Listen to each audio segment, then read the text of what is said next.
very differently. And Kenneth Smith's talking about it in these opening paragraphs. He's Mhm. alluding to it.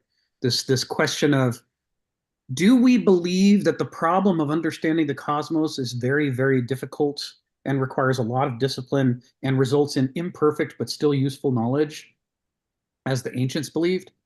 Or do we believe that the problem of understanding the cosmos is just impossible? Only God can know it, and we should just give up and throw ourselves on his mercy. We're not talking about modern Christianity or modern Judaism here. We're talking about medieval Christianity specifically, because Don't, this was the don't dominant worry, religion of the Rick. medieval epoch. Go ahead, Walk Stephen. outside. It's a nice sunny day. The birds are Yes. in the air, and you got this giant, massive God taking care of the universe for Yes. you. Yes. So you just trust is what you do. Mhm. It's, It's you called know, faith. it's called faith. You just trust. And it's part of how the kind of ancient Christians who were rising to power within the Roman Empire, it's how they won these debates. Is, on the one hand, they would point to all the failures of Rome and say, well, if your system is so good, then why are you fucking up so badly all over the continent? And what answer could they possibly give for that, right? I mean, this shouldn't be happening. The thing about living in the late stage of an epoch, as we are doing now, is that, everybody knows what the promises are supposed to be. And, we all got catechized into production and consumption and the invisible hand of the marketplace. But then you look at what's actually happening in the world and it doesn't match the theory. And this is where the ancients were trying to defend the Pax Romana and saying, look, it's supposed to be working.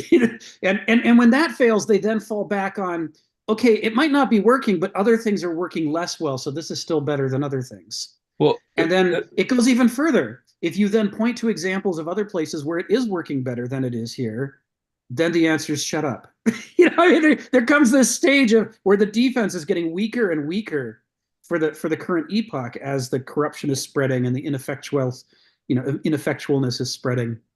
And so when people are in that state of frustration and despair, they're very vulnerable to a new set of arguments that they'd never considered before, so which is is why that this? Let me ask you: is that decisive moment when Caesar asks, "You too, Brutus"? I mean, rather than giving an answer, he's asking a question now. What's that's the decisive moment of the real transition? well, this is this Hegelian idea that if these things are organisms, they've got root systems that interpenetrate each other, and there are a lot of interesting moments along the way, but no one moment is decisive. Because after all, the empire grew from that moment, right? When Octavian responded to the assassination of his uncle. And the empire started out seemingly, stronger than anything the world had ever seen before. I remember my history professor at the University of Washington. This was the 3/4 history of the world class. That was the first time I fell in love with history as a discipline. I'd had really bad history classes in high school, but I fell in love with it as a discipline because he covered all this ground in its essentials.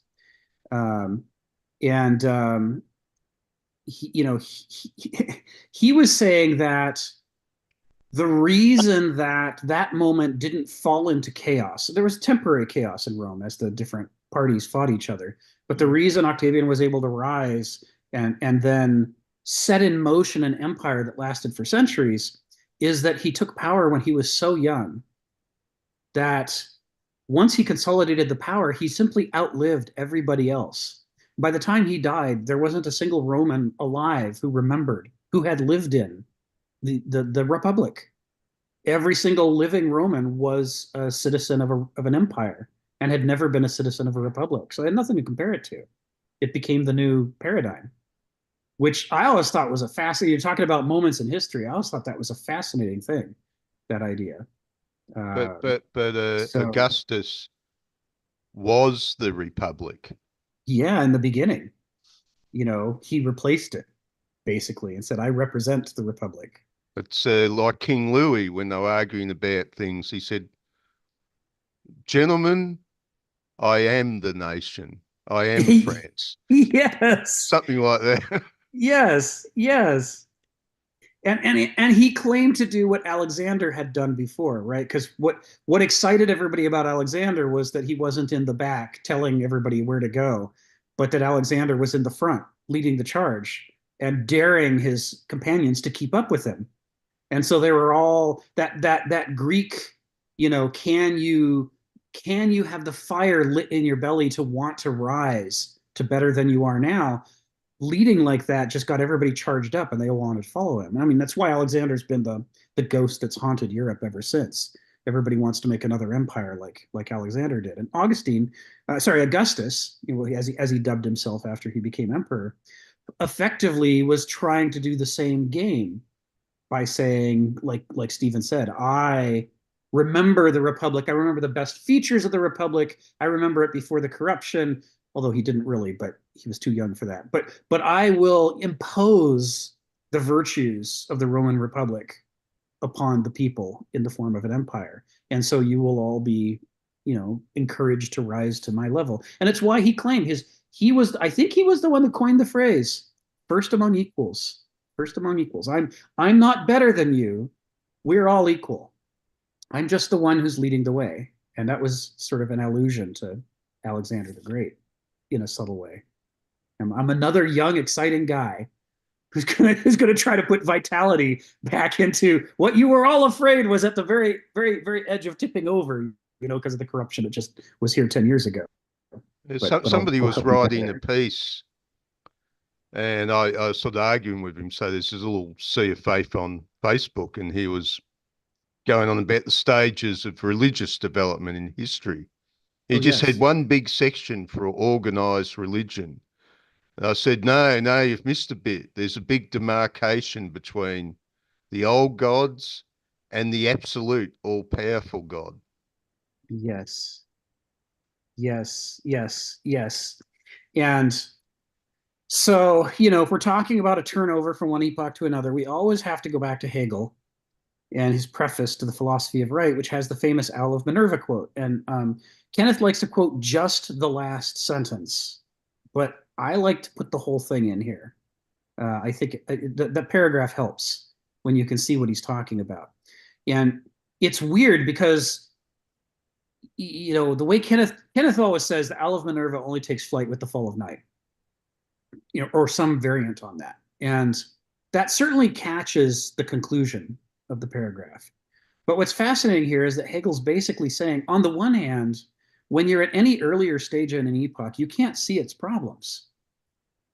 In the first third, all you can see are the problems with the previous epoch, which was oppressing everybody and has to be gotten rid of. And at the dawn of the medieval epoch, that's where everybody is. Nobody's thinking, I wonder what's wrong with this brand new medieval epoch. They're all thinking, my God, Rome was awful. It was so bad. What do we have to do to make that not happen again? This was the motive force for the first third. And during the middle third, and of course, they're not equal thirds. This is not a math problem. But during the middle section, the flourishing, fluoruit period, nobody's thinking about problems because everything's going so swimmingly. Everything seems to be working. This is when the promise seems to be being paid off, right? I mean, the glory of Athens was really amazing. Rome under Augustus was pretty astonishing. And, the height of the medieval epoch when they're seemingly unifying all these warring tribes in Europe to come together, to fight for God and truth and justice and the medieval Christian way. It's pretty awe-inspiring. It's only when things start to unravel, when the people begin to make too many compromises with the basic promise, they learn the ropes of the new system, they figure out how to wedge themselves in there and leech off of the vitality of the system. That's when you start getting your Borgia popes and other things kind of moving in and having obvious signs that something's not right. And that's what Hegel's talking about here, whether it's Rome in the late empire or whether it's the corruption of the papacy, or whether it's the during the 1400s and thereabouts, or whether it's today when the rule of law is so obviously being corrupted and flouted, when so many government agencies have been captured by the Beltway and their whole purpose is to make the corporations rich. You see this rot all over the place. And you think, why can't we fix this using the system that we have? The system promised that we could fix it using the system that we have, but it isn't working anymore. And that, according to Hegel in this paragraph, this is what provokes people to become philosophical. People become philosophical when they're like, all of my normal answers to the normal questions aren't working anymore, and I have to look more deeply than we've ever looked before in this epoch to try to figure out what the Well, hell that is was the going on. axial age. Yes. It was nice and simple when it was just the pyramids and the pharaoh. Yes. And then things became a little bit more complicated. Yes. Yes, that's right. So he says that provokes people to search for answers. And some of those answers are going to be philosophical, because philosophical questions are the kinds that say, what are we even fucking doing here? You know, it's like, if this is also, I'm supposed to be able to get an entry level job as a teenager and then work my way up a ladder, but where have the ladders gone? How's this system? How am I supposed to feed my family if there's no way for me to be rewarded for doing well over a long period of time? If I work hard and produce for society, I'm supposed to be commensurately rewarded as a feedback mechanism to keep society healthy. But when that breaks down, then people start asking, well, then what are we even doing here? I mean, if I can't get a home, if I can't feed my family, if I can't educate my kids, what is the point of any of this?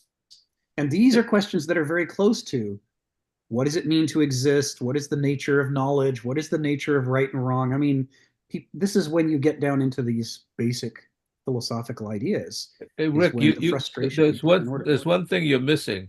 The Yeah. ladder didn't go away. The ladder just led the way down, not up.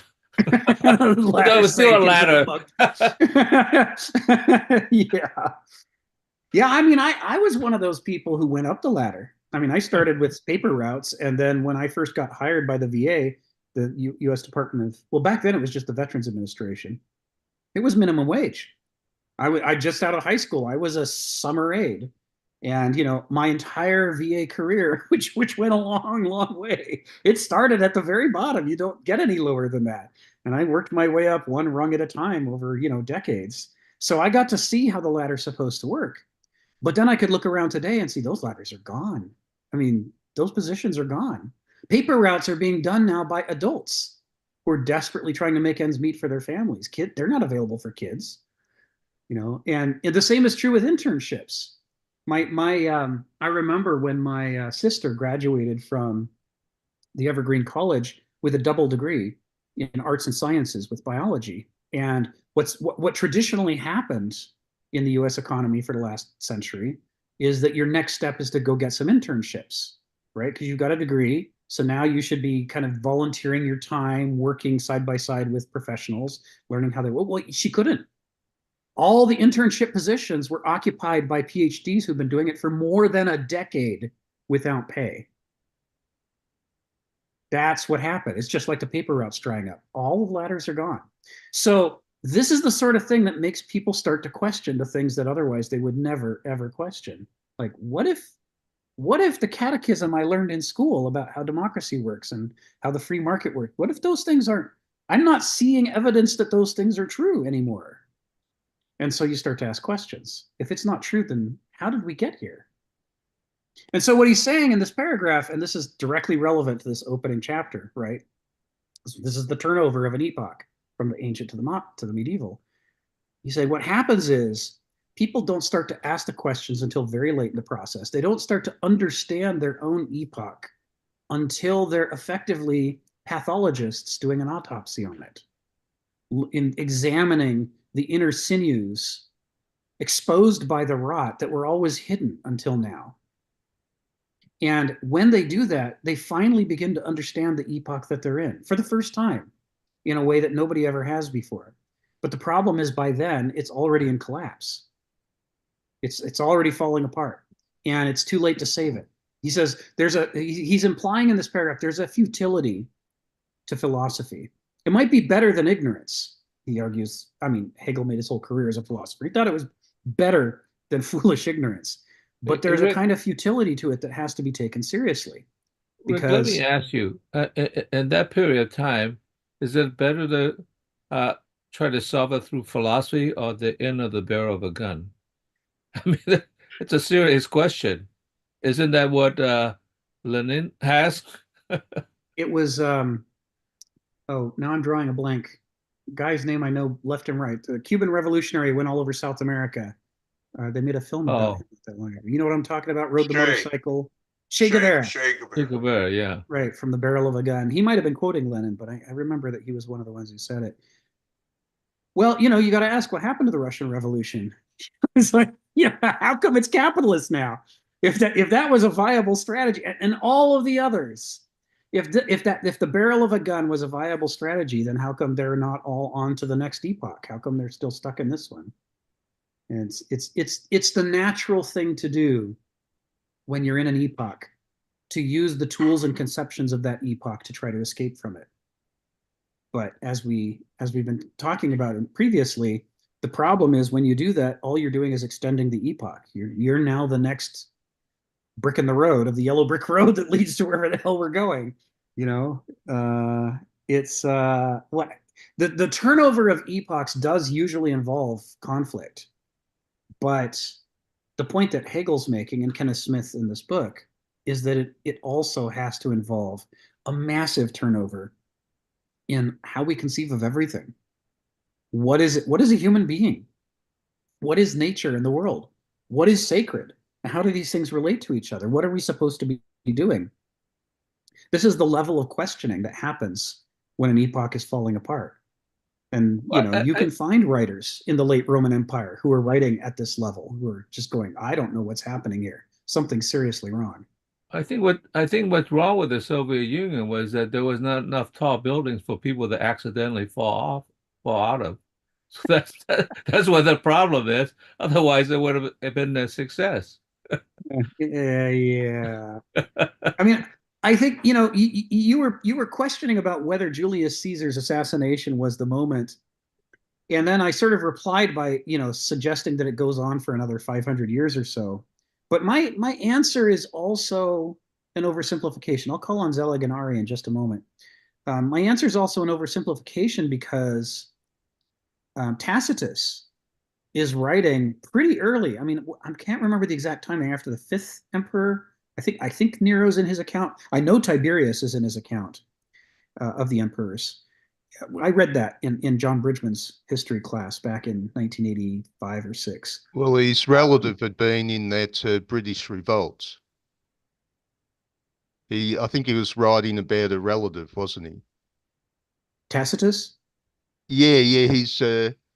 It was something like an uncle or something was one of those Roman generals when Yes. Boudicca revolted. Yes. Yeah. He wrote a number of works like Germanica, but the one I'm thinking of is his account of the Roman emperors. And as he does that, he makes it clear that even in Tacitus's time, there is a strong sense that all of the claim to virtue of the supposedly fresh new Roman Empire, only 100 years old or however old it was when he wrote, is already rotten.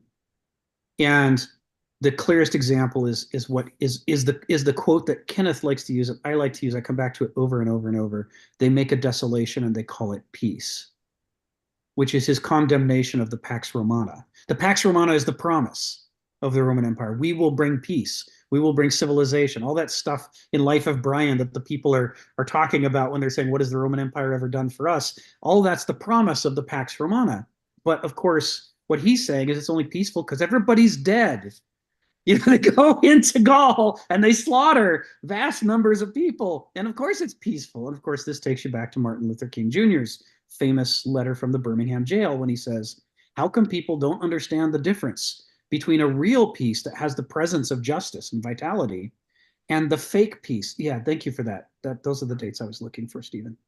And the fake peace that is merely quiet because everybody's afraid to speak up, right? So if the Stalinist purges make everybody afraid to talk, is that peaceful? And to a certain kind of flatland mind, it is. So yay, we have law and order. But to anybody with a conscience who understands what's really going on in the world, you understand that the quiet of terror or the quiet of, atrocities and decimation, this should not be called peace. And this is what Tacitus is saying, and this is before 120, right? He's in the current era, as Tacitus, as Stephen points out. So, this is not that long after Augustus Caesar, and already Tacitus is saying it's so rotten that even its promise is betrayed. And this is the last thing I'll say before I call on Zelig and Ari, and that's this. This is why Kenneth Smith doesn't spend much time in this book on Rome. He doesn't see it as a glorious example of the ancient ethos. He says it's basically the ancient mafia with an army, that they are very good at propaganda, but even at their most persuasive, when you look at their actions are completely out of sync. They're off busy slaughtering people and then declaring that the result is wonderful, peaceful progress. And that's different in fundamental ways from what the ancient Greeks were doing prior to the Peloponnesian War and so on. So, all right. So, Zelig, come off mute and tell us what's on your mind. How's it going, Rick? Can you hear me? Yeah, go ahead. Oh, yes. It's just hearing you talk about just what you just finished saying about Rome being the ancient mafia. And it reminds me that America has many of its buildings resembling Rome. That kind of, and then our economy. But before that, you were talking about how when the system doesn't no longer works, it causes us to philosophize and kind of we become aware of what we're doing. And it makes me think of what millennials are going through. That we get degrees, 4-year degrees, and we come out and we can't get no jobs. And what's interesting is that the millennial generation has, in a sense, become aware of this, and it has created an alternative economy with Bitcoin, with Satoshi Nakamoto, and it has spun off the creation of what's called meme coins.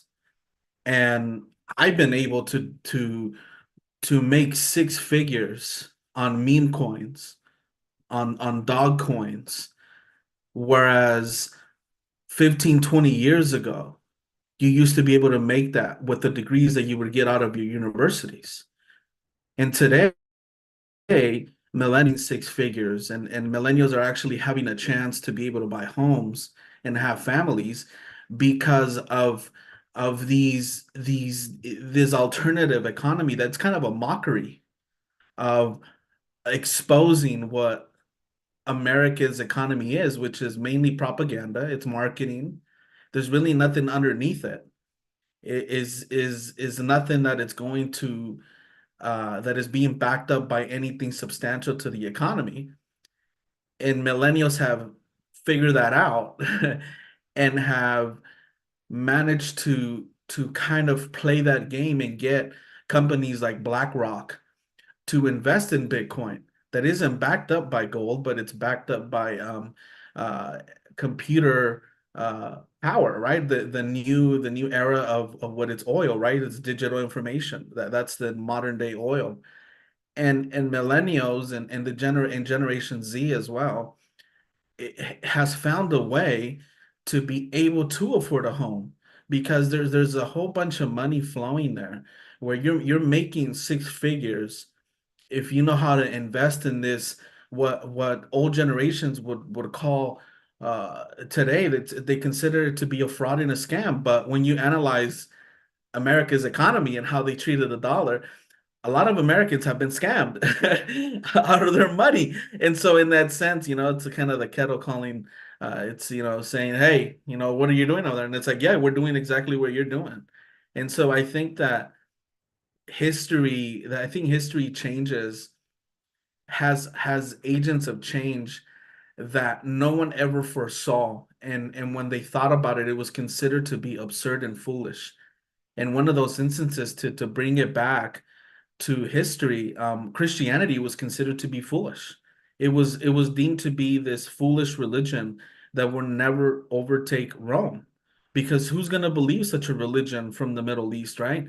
Rome was such a high-end aristocratic culture where you would never believe a religion of a Jewish peasant who believes he's the king of the world, but yet he's not here.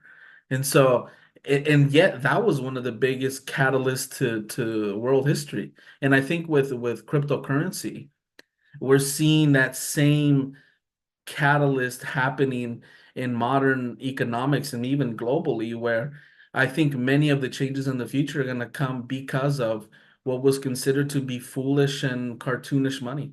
And so I think that's kind of linked to it. It reminds me of kind of like the way that economies took themselves too serious and then they end up being jokes. And I think that's what's happening today. And the millennials, that's the way the millennials are getting by. That's how I'm getting by, where I was able to make six figures this alternative economy called, Bitcoin and meme coins. Thank you, Zelig. Yeah, I'm grateful that you're here to represent the millennial voice, because the thing that happens during these periods of rapid change is that the older generations, and I'm only a couple decades older than you are. There's other people on this call who are a decade or more older than me. It's harder for us to give up the promise because of the current epoch, because when we were young, the promise seemed to be working. And so for a lot of people during these periods of change, it's easier to think that mostly the promise must have been true, and there's just something has gone wrong. So you get these generations that are always trying to recapture. They want to make America great again. What details do I have to alter to get back to the good part where everything was working? But there comes a tipping point where you get newer generations who realize it was never working. It only seemed that way from certain perspectives. But if you could look at the whole picture from all the perspectives, you could have seen that even during the golden age of say, the United States, how much of it depended on the genocide against the indigenous people, how much of it depended upon enslaving, millions of Africans and dragging them over here to do all the labor for us. And, there's point after point how much depended on conquest, and colonization in Latin America and the Philippines and elsewhere. And when you begin to look at it from that angle, you can see why the newer generations don't buy the premise that the promise used to be working. They said the promise only appeared, like a con game, the promise only appeared to be working for the people who occasionally were allowed to win in order to perpetuate the con. Like at a casino, it's not that nobody ever wins, right? If you were the guy who got lucky and won, you're more likely to believe that the casino is not ripping everybody off. But, if you've been losing the whole time you've been going to the casino, you're more likely to say, I wonder if these games are rigged. I wonder if the houses got things set up so that they win slightly more often than they lose. And that's all they need to do to become incredibly rich. And that means the whole thing is a cheat. I think millennials have a fresher perspective on this than the rest of us do. So thank you for that. Ari, come off mute and tell us what's on your mind. Hello, everyone. Just want to make sure you can hear me well. It's so nice to see everyone, and this is, again, the highlight of my week. It's so nice. I was really impressed by coming in and hearing about the three-body problem, and if I'm not mistaken, this is Laplace's saddling point, and that solution is to some degree near impossible. And again, it's to some degree what's a good representation of where we're at with our society. The figuring out everything, it seems to be man in the modern era. We're superior and we can figure out anything and we've got it all under control. And then that attitude just reflects the delusion of like a paranoid schizophrenic who's like believes he totally knows everything, but the more he's delusional, the more he's actually confident in his delusion until it completely falls apart. And I wanted to bring an aspect that we haven't talked about so much recently is the neuroscience aspect of this, how to some degree, if we're a brain with something like 84 billion neurons, to some degree, we're like humans, we're like a small brain that's doing these things. And I think our epoch is most represented, not necessarily entirely by capitalism alone, but I think all these epochs have, in general, they have something that drives their epoch forward, so long as they can grow. And that means in general having more access to energy and resources, and then being able to use them in more productive ways to access more energy and resources. And so long as that process continues, the epoch then grows and does well. And I like the casino model, and I really like what Selig's saying about the economy. In the same sort of sense, I'm going to make an analogy here. It's not perfect, but it works. And if you assume the economy is like a casino where everybody who comes in, plays, and to some degree, actually, you mostly lose, but it's more of like a pyramid scheme that as long as you're bringing new people in, those new people provide the resources for the older people who've been there longer to again get some wealth. So as long as you have people at the bottom of the scale working hard, like cheap labor, that are then providing for the ability for capital to make more capital, then the people who've been there longer can get in. And this totally works. And it's actually a very reasonable system if you can project infinite growth. As long as the house can get more and more people into the casino, then the people who've been gambling there longer are like, I don't care if it's terribly rigged or it's not perfect, because, we're going to make money too, as long as the casinos here are bigger. And then what happens is that growth is not inevitable. Growth has limits. And this is the real problem with, if anybody studies economics and history as well, is this point is you see that all of the collapses of markets come when people believe that growth is not available. There's panic. And that really what we're seeing is capitalism is not a robust system in the sense that it can handle a bear market. It cannot. It's only predicated on the belief of a bull market. You have to have a growth in your future, not just a shared future. And the idea of true religion or mythology or ideology, as long as everyone has the same shared belief, then they can cooperate. Thinking of an army is a good example. Even if you believe you're retreating, if everybody does it together, then you can get to a strategic point where you can reorganize and then push back.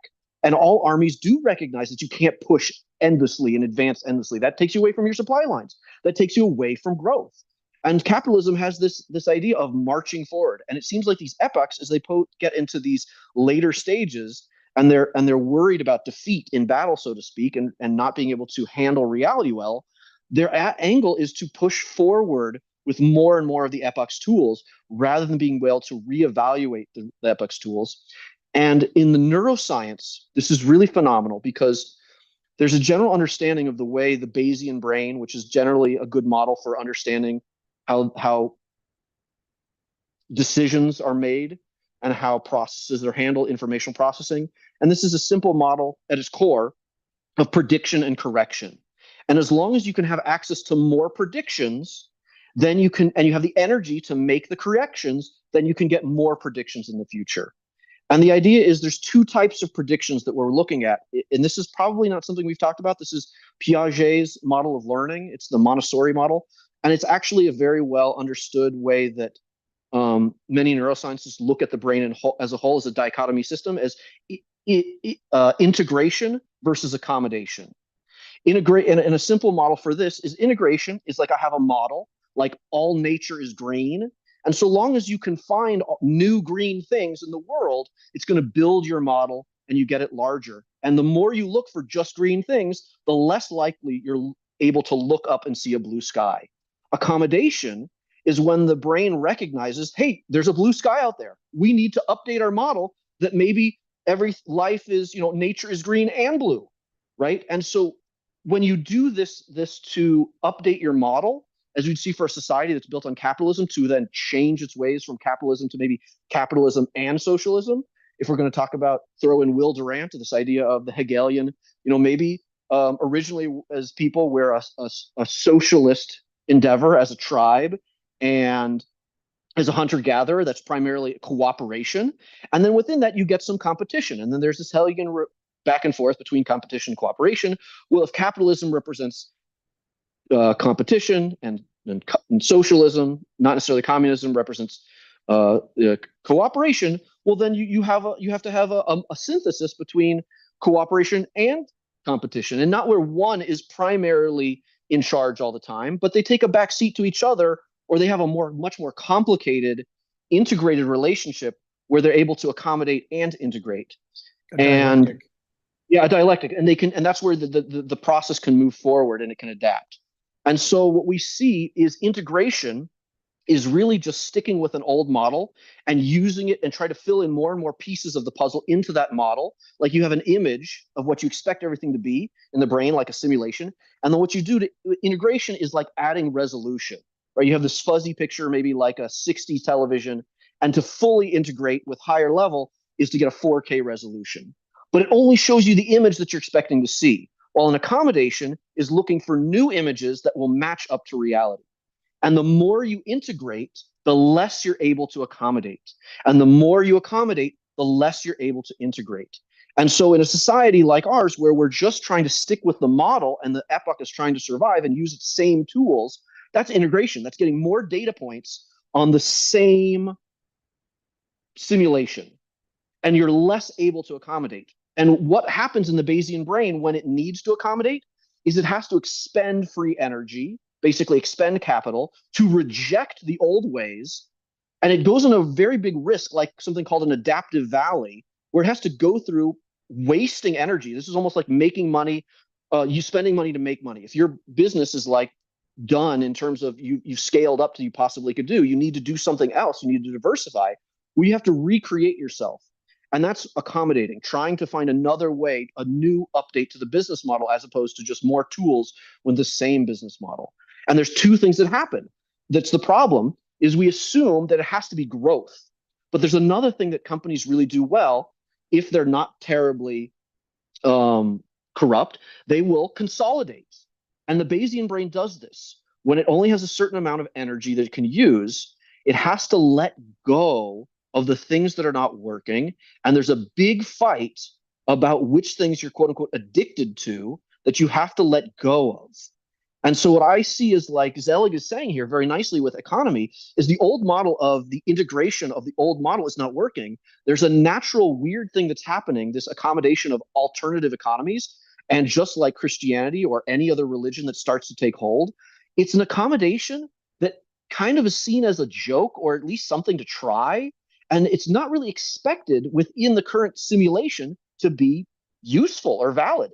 And because it's the form of accommodation that the system needs, it grows incredibly, especially as the other side becomes more and more delusional that, no, this is the only way, and those are just scams, right? The more that these cryptocurrencies or mimetic or currencies take some real shape as players in a marketplace, you actually see the other side poo-poo them even more. Right, this is right. classic delusion, right? That you can't accommodate something, and it Right. gets to a breaking point. And I'm not saying that cryptocurrency is going to be the breaking point, but it's a perfect example of moving forward without expecting that you're moving forward and Yes. having very much a denial perspective. Yes. And the thing that's really important that I see, that what's the death of capitalism, the death of our epoch, especially with climate change or other things where our future is actually going to be the opposite of growth. We can't have growth anymore. We can't have more people because there's less resources. And so we have to find a way to do more with less. And that means cutting out a lot of the fat in our society, things that we waste our time with, waste our energy on. So we don't have to do all of it in one download, because we'll be talking about this over the next 2 years. But I mean, the stuff you said is great. I mean, it's really right on point. So let me finish up. So the point is, I think what we're going to see here is how in the medieval time, or even then the modern time ends the medieval time, is that there's a way of really cutting out the fat from the old era, but not able to see the fat in their current era. This is what we're talking about. This is Hegelian's first third can't see what's going to happen later. Mm-hmm. But at least now, if humanity is going to survive, and it's very likely it's going to shrink in a significant way, there's going to be a serious consolidation. Is that it's like you say, it's a software update, but a lot of the old software, the old bureaucracy that's a wasted amount of information has to be discarded. And so this is where we get rid of a lot of the ancient ways that were maybe really useful. It's like throwing out the baby with the bathwater. Yes. And if we really want to do well, we want to keep the really important parts of the baby and get rid of the bathwater. We want to keep our signals and noise, but there's a lot of prejudice and a lot of integration in the old model that you can't get rid of without, because they're all connected. You can't just keep one without the other. It's not like surgery from a external point of view. We're surgically doing things from the inside. So Yeah. yeah. Yeah. And this is going to apply strongly as we work our way through this chapter, because of course what he's talking about here is how radically different the medieval conception is from the ancient conception. And the only way you get there is through the kinds of, struggles mentally that you're talking about, as well as the struggles around, what is the bureaucracy of government? How does the economy work? All of these things, like you're saying, there's this tug of war. You can see how during a post-revolutionary period, it's natural, while they're obsessed with the sins of the old order, to be throwing out everything associated with the old order that they can identify as such. Right. And as you Right. say, that's when the baby gets chucked out. Right, because it's like a poisonous wound or something. I'm also thinking, if you know anything about how neurotoxins work, is that these are blockers of information. And this is to some degree what we see with disinformation or misinformation now, is it replaces real information. And what happens is the neurotoxin just floods the system. So even if the good information to get where it's going, it's blocked and it can't be received. And this causes huge death. And the only way to solve it as an organism is usually to have some sort of amputation or complete purge of things that throws out a lot of good and bad. It has to start over. Yes. Thank you for that. I'm dropping in the text for paragraph 2. I'm going to call on Phil first before I take us back to it, but I just want to make sure it's all there for the folks who've joined. We had a number of people join before after I posted the links. So there are the links. There's paragraph 2 broken up into 2 parts because of the limitations in Zoom's chat. For those of you who want to follow along and figure out where are we in this discussion, we're in paragraph 2. And this is for those of you just joining us or joining us for the first time in a while. This is I know we're about an hour in, and I'm going to introduce today's talk. This is the Kenneth Smith seminar. Kenneth Smith is a philosopher. He wrote this book, a Millennia and Microcosm. It hasn't been published as a book yet. It was published originally as a series of columns around the 1998 to 2000 era in the back of the Comics Journal, a magazine about comics criticism. And David and I are pulling it together and going to get it published for Kenneth as a book. It'll be available for everybody. But the text is already the unedited text, or let's say the text that Kenneth hasn't had a chance to re-edit because it is his want, is online at that link. It's pointing you to chapter 5. And yeah, you can, for those of you who haven't read any of this, you can back up and start from the beginning. The purpose of the book is to take us through 3 epochs of European history: the ancient epoch, the medieval epoch, and the modern epoch.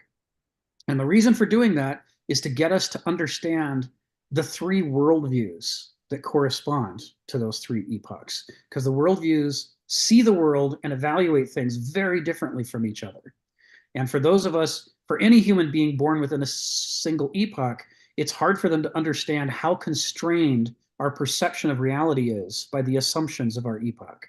So if we spend some real quality time in these other 2 previous epochs, we might be able to cultivate the ability to disengage partially from the water we've been swimming in all our life and start to look at the world a new way. And the purpose isn't to say one of these others is the right one. The purpose is to say all mortal perspectives are the wrong one. All mortal perspectives are incomplete. They see certain things, they fail to see certain other things. Sorry about the noise in the background, that'll go away in a moment. They fail to see certain other things, but most importantly, they distort the things that they see to fit the preconceptions of that epoch's worldview. So we spent about 2 years working our way through the ancient epoch. That was chapter 4.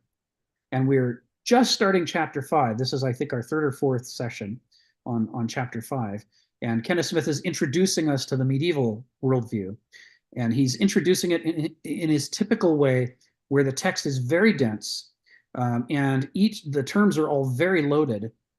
If you've read chapter 4, it's a little easier to see what the load is, because he's basically showing how the medievals, every single major important concept that made up the ancient worldview is being refuted and turned on its head by the medieval worldview.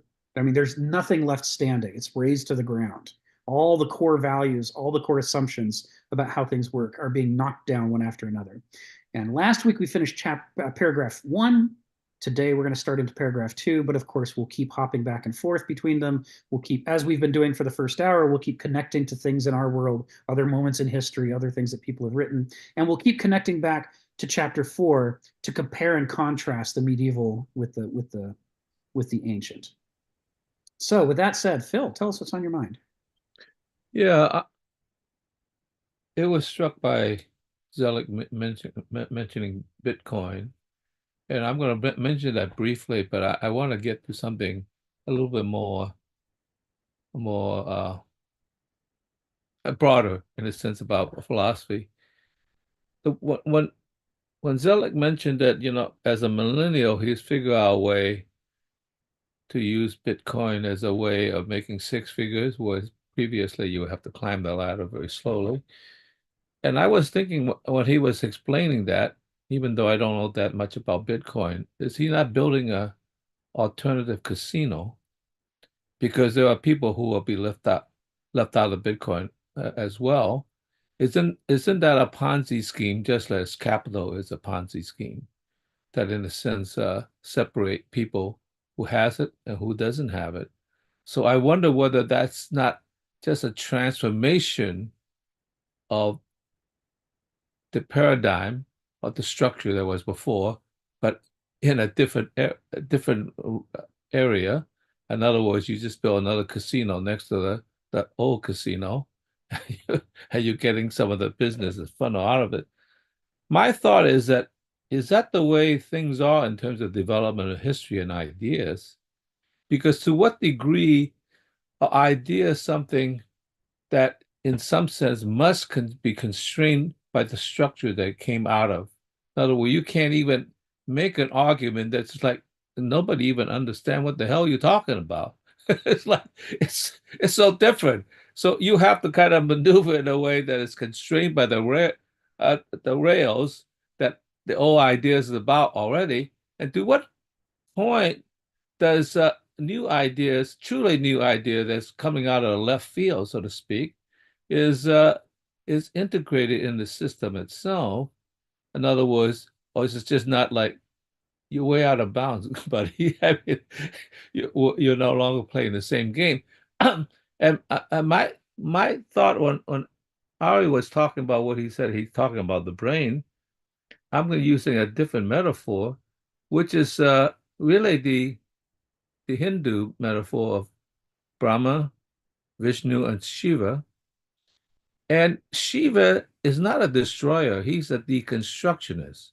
He deconstructs the old ideas and transforms it. So there's room for Brahma to create new possibilities. And Vishnu is the sustainer who maintains the tradition and the structure as it is. And so therefore, if you maintain that, things are just always the way it is until it doesn't become the way it is. And then finally, Shiva has to come in and deconstruct the ideas, break it apart, and see what possibilities can come out of it, rather than say, well, let's just keep it tidy and just transform it slowly. So in some sense, there is that aspect in the human mind to in a sense, the necessity to deconstruct as well as construct. Brahma can't construct unless there's some material for the construct from. So in some sense, that relationship between the structure that pre-existed and a new structure involves a transformation that has to deconstruct or criticize in an oblique way what the original structure is. And that, to me, gets back at the transformation of history and actually philosophy. To what degree is logic so locked us in to a certain way of thinking that we can't think out of the box, because that's out of bounds. It's just like, you're not making sense, buddy. It's like, yeah, that's because you have not deconstructed it sufficiently to break up the system to allow for new possibility come out to the fracture and nature of the structure itself. That's it, Phil. Thank you, Phil. I'm gonna stick a pin in further discussion on today's call about the pros and cons of Bitcoin. We could save that for future calls because we're already 1 hour into our 3 hours, and I'd like us to get to the first sentence of the actual text. But I think, regardless of what the sum total of Bitcoin is and the full picture of it, I think Zelig was right to use it as an example of a way in which a younger generation, frustrated with the constraints of a decaying economy, searches for some completely new way to create an economy. I think it's a good example of the kinds of things that you could expect would have been happening in Rome, in the 300s and the 400s, as people were trying to find. On the one hand, you'd have people desperately trying to hold together everything about Rome and make Rome great again, and on the other hand, you've got other people saying, "This can't be saved. I've got to come up with some new way for us to live." And both of those things are happening at the same time in the late stages of an epoch. Where I'm going to throw out one more piece of Greek philosophy on this before I get to our first sentence here, and that is, as you may recall from chapter 4, one of the core axes for understanding from the ancient worldview is chaos versus cosmos. Chaos versus cosmos. It meant more to them than it means to us. Our definitions of these terms are just like empty shells by comparison. To them, it was the whole game. It was everything. It's what everything was about. And it had to do with this another pair, philia, which we translate as love, which is a mistake because it's more complicated than that, versus nekos. I'll actually put that in the chat. Philia versus nekos. And I got those terms from Cornford, from his book on the origins of philosophy from religion. And philia, to the Greeks, wasn't just about love per se. Philia was what Stephen in our early calls together would refer to as centripetal forces, the forces that pull a people together, that allow them to be an organism that can actually meaningfully cooperate, that's got coherent internal relationships and systems, so that when it acts to further its vitality in a way that would make Nietzsche happy. Who was a vitalist. But nekos is what Stephen was referring to as centrifugal force. See, Stephen, you thought I was going to forget those questions, and I'm not. They stick with me forever. Centripetal versus centrifugal, right? Nekos is the Greek term for the centrifugal forces that pull a people apart, that lead to civil war, internal strife. When people start fighting about religion, when they start fighting about the economy, when they start fighting about whether the Delian League is having too much power and its time has passed and maybe we should all stop sending money to Athens. This is nekos developing within the Greek world. And of course, as we saw, it tore the world to pieces. That it set them up to be conquered by the Macedonians. So chaos versus cosmos is an expression of philia versus nekos, because when you have these forces of nekos within your society ripping you apart, what it means is that when your society acts, instead of acting in a coherent way that increases the vitality, it acts in ways that self-destruct. It's like you see in US elections. One guy elects with one platform, and that antagonizes the opposition, and they push through an election of the opposing platform, and they spend their whole time undoing what the previous guy did. And now when he's defeated in the next election, they undo everything that guy did and try to put back what the previous guy did. It's like running in sand. An enormous amount of energy is being expended without us getting anywhere, including we're not able to solve problems. We're not able to cure pandemics. We're just there's all kinds of ineffectualness that happens in a society when it's in chaos. Chaos doesn't mean somebody didn't do what a policeman said. Chaos means the forces of nekos are dominating over the forces of philia. And so you're not able to pull together into a cosmos, an organism, a whole that's internally coherent and that is on its rise. So the late stage, when everybody's casting about and some people are saying, no, we have to preserve the old order or return to an even earlier order, and other people saying, no, we have to get out of this. This isn't going to work. We have to try something brand new. Maybe it's Bitcoin. This is chaos in the way that the Greeks understood the word to mean, is that we are all, instead of helping each other, we're all in each other's way. Instead of, what you want in a society is as you add people to it, the society gets stronger because you have more bodies to carry the water and chop the wood and take care of each other. But When Nakos predominates, you have a chaos instead, because what's happening is you're trying to carry the water and the other guy's kicking the bucket out of your hand and dumping it out because he thinks water's evil. And you can't get anything done because all the energy is going into undoing all the things that everybody is up to. This creates this hatred of the group because you're in this situation where as you add more bodies, you become less effectual and less healthy. That just means more people that you have to struggle against. You get this period where people start thinking, Pax Romana doesn't seem like such a good idea anymore. I don't want to think about the Roman Empire. I don't even want to think about my province. Can I just be left alone in my tiny little hamlet somewhere and grow my garden? Because, man, that would be the height of sophistication if I didn't have all this interference from millions of other people who all think whether I grow carrots or tomatoes is their business. Just leave me the fuck alone and let me solve my problems. This is where Nakos and chaos are at their height. And this is what's happening in the last third of any epoch. So this is what the medieval epoch grows out of. This feeling about Rome that the promise of the ancient world is broken. Everybody is more trouble than they're worth. And I've said before, the many theories about why Rome fell. My favorite is that people reached a point where the next time the barbarians came in, they said, why bother? Why bother rebuilding afterwards? It was more trouble than it was worth. If I help him rebuild, he's just going to tax the hell out of me again. I'm happier to see him in ruins. Burn, baby, burn, and leave me the hell alone. This is that where the dialectic between the individual and the group has collapsed. You're no longer a string and wood bound together into a polyntropy, a dynamic system. You're in a system where the string gets in the way of the wood gets in the way of the string. There's no chance of having a bow. It's all centrifugal, and none of it's centripetal. So that's the backstory, right?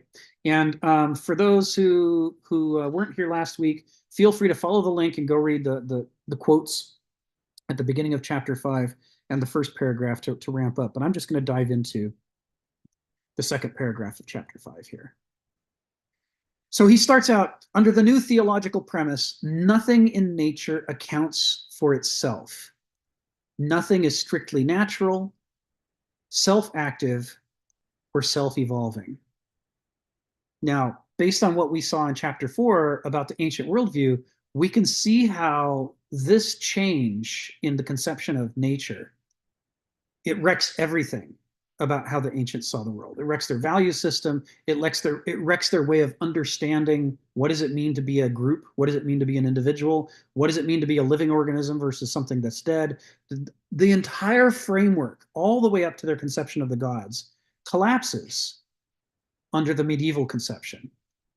So let's start with the first piece. Nothing in nature accounts for itself. We're talking here about, remember the first section, section A of chapter 4 said nature as becoming and as intrinsic truth.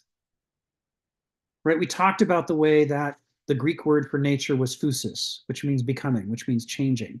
So there are these processes of evolution. And the way that the Greeks saw them was a self-evolution. Each thing has a character within it that contains hidden seeds of the future. Everybody is in the process of becoming something else. And that thing that they're becoming is not some random, erratic thing, but it grows out of what their character already is. The character tries to express itself. And then the way that expression interacts with the vicissitudes of fortune around them in the nature around us, that's what determines the outcome as we move and change in the world. This is core to the Greek conception of what it means to exist at all and how nature works. And the second part of section A was nature as intrinsic truth. That's talking about the way that for the Greeks, laws are all well and good. Rational argument is all well and good. What you or I feel like or want is all well and good, but none of that matters as much as how does the world actually work? Kata phusin, says Aristotle over and over and over. Man by nature desires to know. Kata phusin. I was just reading another fragment of Heraclitus today, one we've talked about before, where he says, wisdom is speaking and acting according to nature. Kata phusin, he says. There isn't even a definition of wisdom anymore if nature isn't a source of meaning and change and growth.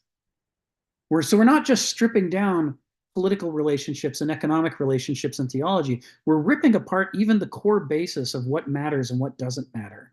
When under the medieval epoch, we say that things are not self-evolving, that nature can't account for itself anymore, that it's not self-active.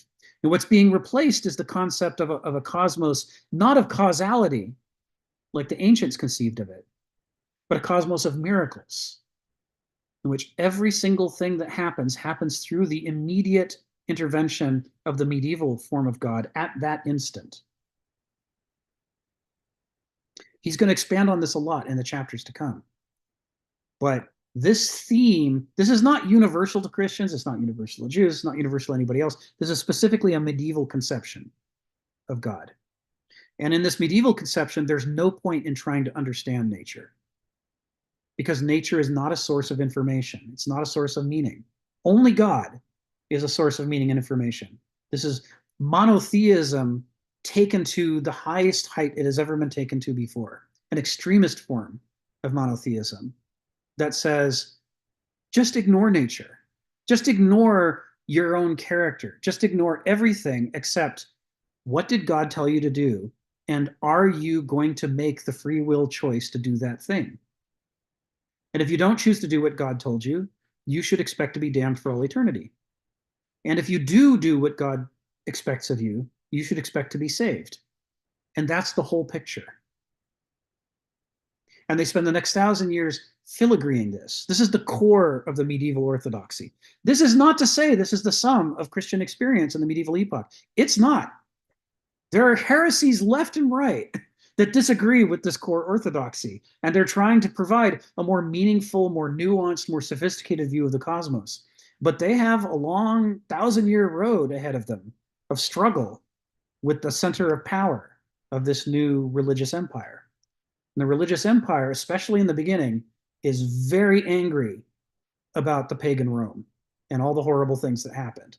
And they want to stamp out every whiff of the ancient order. They're burning books, they're burning scrolls.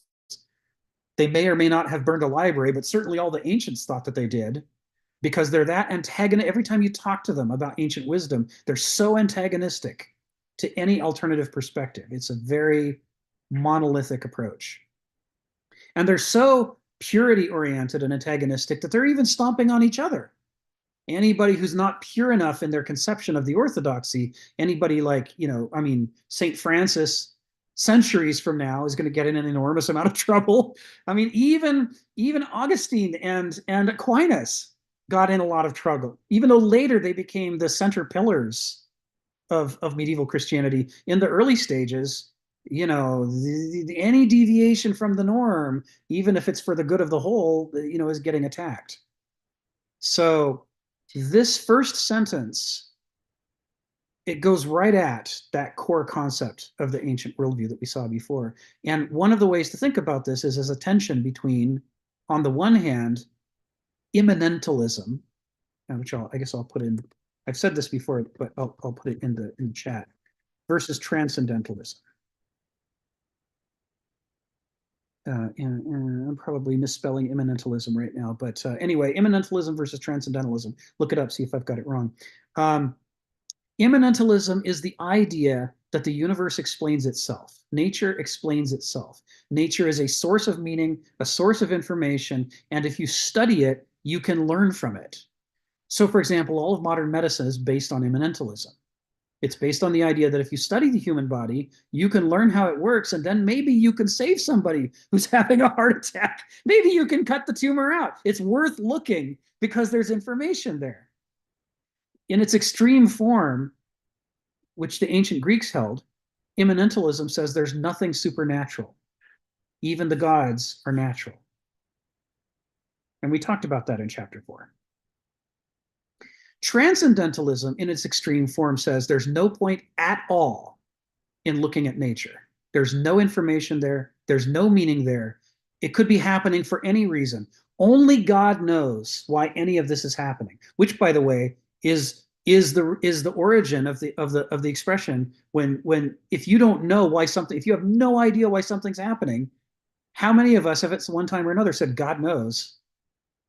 Well, that's not just a figure of speech. that goes back to this core idea of transcendentalism. It's not just that God knows, it's that nobody else does. Nobody else does. Man doesn't know, and nature doesn't know either. There's no such thing as laws of nature. There's no such thing as, there's no coherency or sense to how the body works, except that God wants it that way from one instant to the next. So there's a new spirit of anti-empiricism that is arising at the dawn of the medieval epoch that says, in fact, it's a sin to claim that nature can account for itself. Because if nature can account for itself, you stole that meaning from God. We assert that only God knows all the answers, and you are diminishing him by claiming that some of the answers can be found somewhere else. Remember, they're trying to get rid of polytheism. And polytheism says there's many sources of meaning. And their refutation is to say, no, there's only one. And every single time you say that there might be a law of gravity or that the heart beats to move the blood around, anytime you say anything that suggests that there is a framework of information and causality somewhere else, what they hear is that you're a polytheist. You're backsliding. You're impure. You have to be dealt with. All of that follows from this first sentence of paragraph 2 that Kenneth's got here. This is what happens when you defeat the concept that nature makes sense on its own.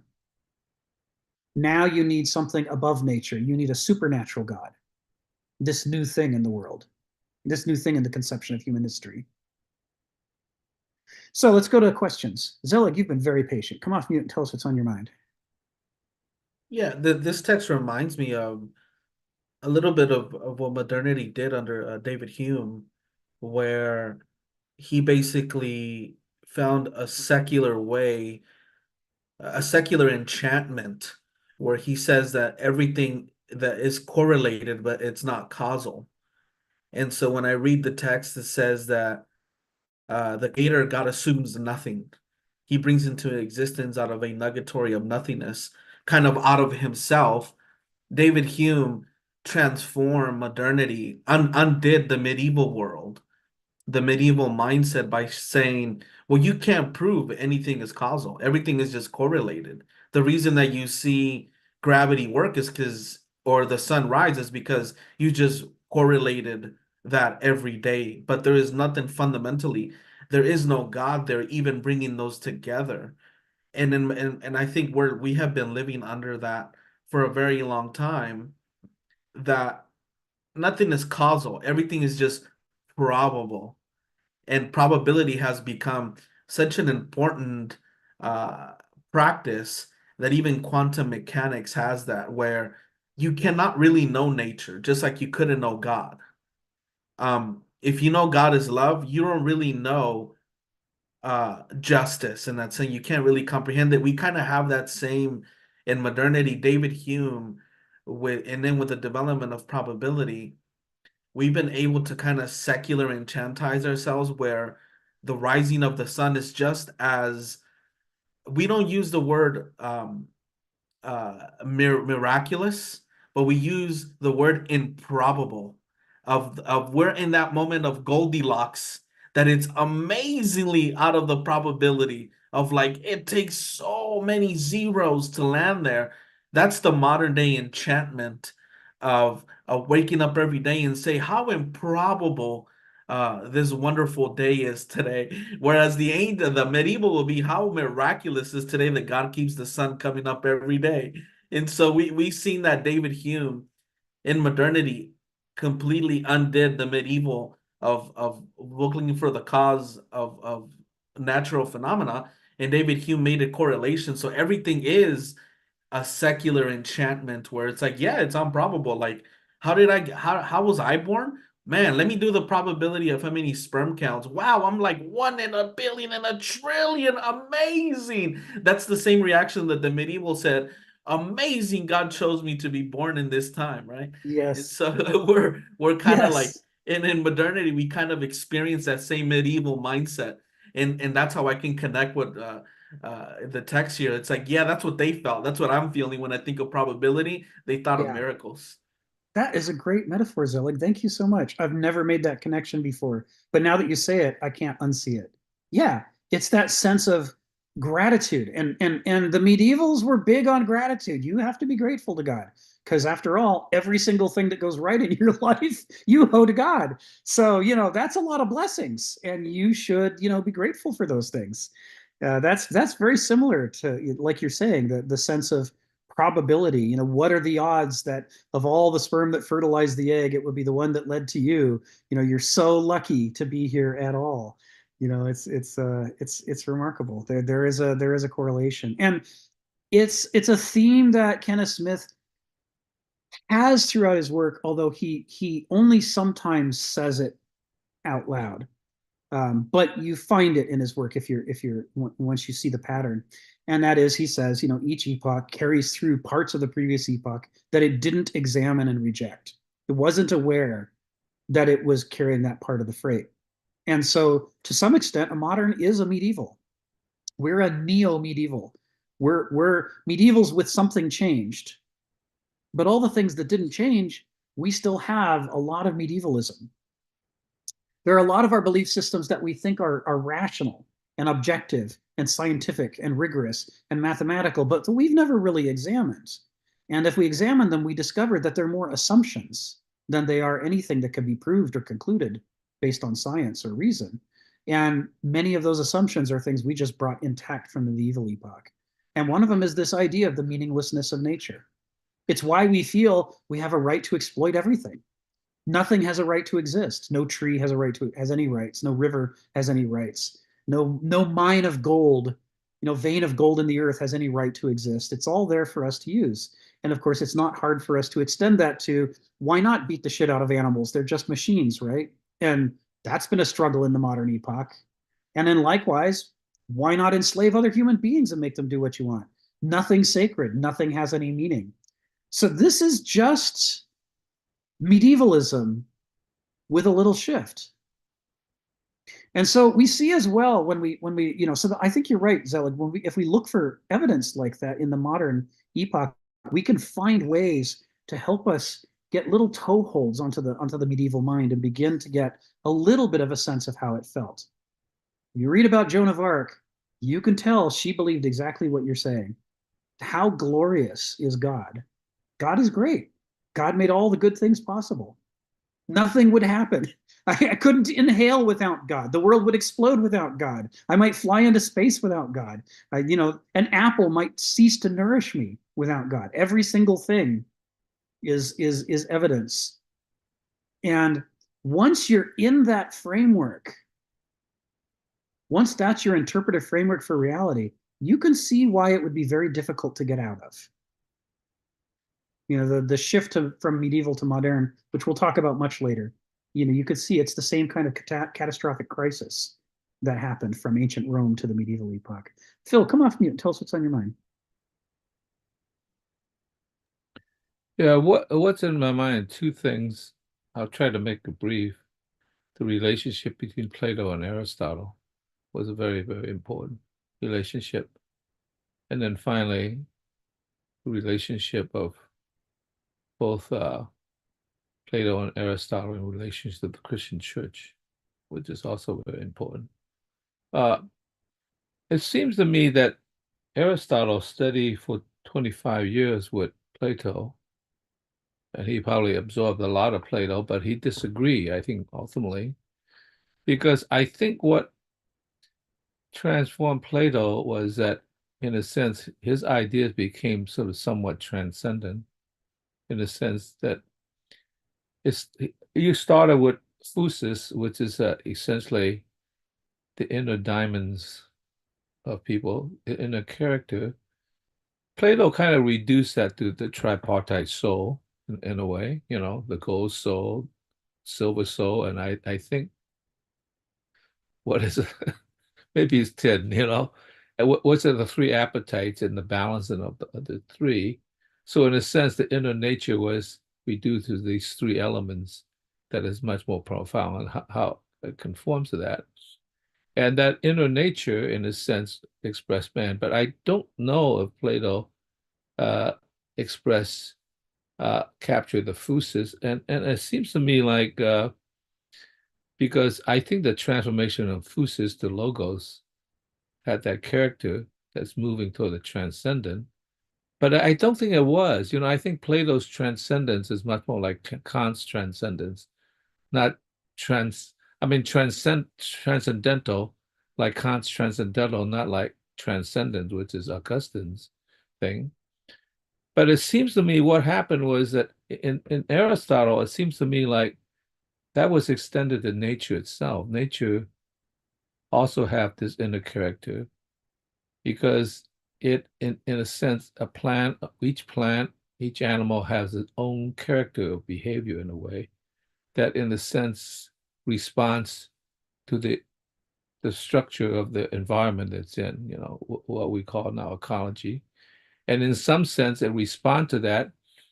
I don't think maybe they have intellect, but they have a kind of character that responds to the immediate situation. And so that distinguishes, I guess, human nature, which supposedly is the intellectual soul, and the spirit, the soul, and the appetite. And in some sense, that disagreement meant that Aristotle was trying to retrieve to a certain degree the whole notion of phusis prior to Plato, in some sense. So there was quite a difference in that sense. He gave, if you want to call it, soul to to to other living things, or I don't know how far he extends that, whether he extends it to rocks. Rocks have soul. I wouldn't quite go that far, but that seems to be a major disagreement. And of course, because Plato's thing have a tendency to push in a way that hints at the transcendent, not the transcendental Kant, but the transcendent through Plotinus and then Augustine. It seems like a natural fit for the Christian church of the transcendent God. And so in some sense, I once asked a person who taught, I might have told this story before, who taught at Marquette, who was teaching philosophy and religion. And I had dinner with him because the graduate student was part of Marquette, invited me to the dinner. And in the end, we got very familiar. And I asked him a very snarky question. I said, what sort of God is your God that let a mere mortal take over his church? He knew exactly what I was talking about. And his answer was actually pretty decent. He says, it is not that my God let a mere mortal take over his church, but there was such a demand by the people for something reasonable. I guess he has to bring in like virtue to a certain degree to justify their relationship. And so therefore both Plato and then Aristotle, which is much more transformed in the media into a kind of much more closer to Plato, became saints. And there's a wonderful painting of not who's the other guy, not Augustine, but no, not Plotinus. Uh, anyway, he's there and he's speaking to the people, because he has a hotline to God. And then above him was Jesus and the 12 apostles, but and then above that was the Holy Spirit, the dove. And then on the side, which is the same level as this saint of the medieval church, the second most important saint. Plato, of course, spoke to the apostles and the divine spirit and the Jesus. And then in a sense, he was sanctified, which is not supposed to be, he was a pagan, right? And how does a pagan become a saint to take over the church and eventually take over the church? Because the people demanded it in some way, because you have to connect it to, I guess, a kind of eminent existential reality in some sense. So that was interesting how that happened, and in some ways, that fusion of the tradition couldn't escape when you make a radical move, such as transcendent God, in some way. So in some sense, bringing it back down to earth with the two great philosophers talking to the saints and to Jesus, in some sense, integrated that relationship. So I think that was a very monumental thing. So really, it didn't really discard paganism as such. It just brought part of it in, Right. in a sense, to sanctify it in some sense, right? So in the pure way there was, then of course became much more corrupt after. I mean, not because of Plato and Aristotle, but the church itself became corrupt in some sense. Right. But anyway, well, I'll just leave that transition. It's a very, very important fusion It between is. the ancients and the medievals. It is. Okay, that's it, Phil. Thank you, Phil.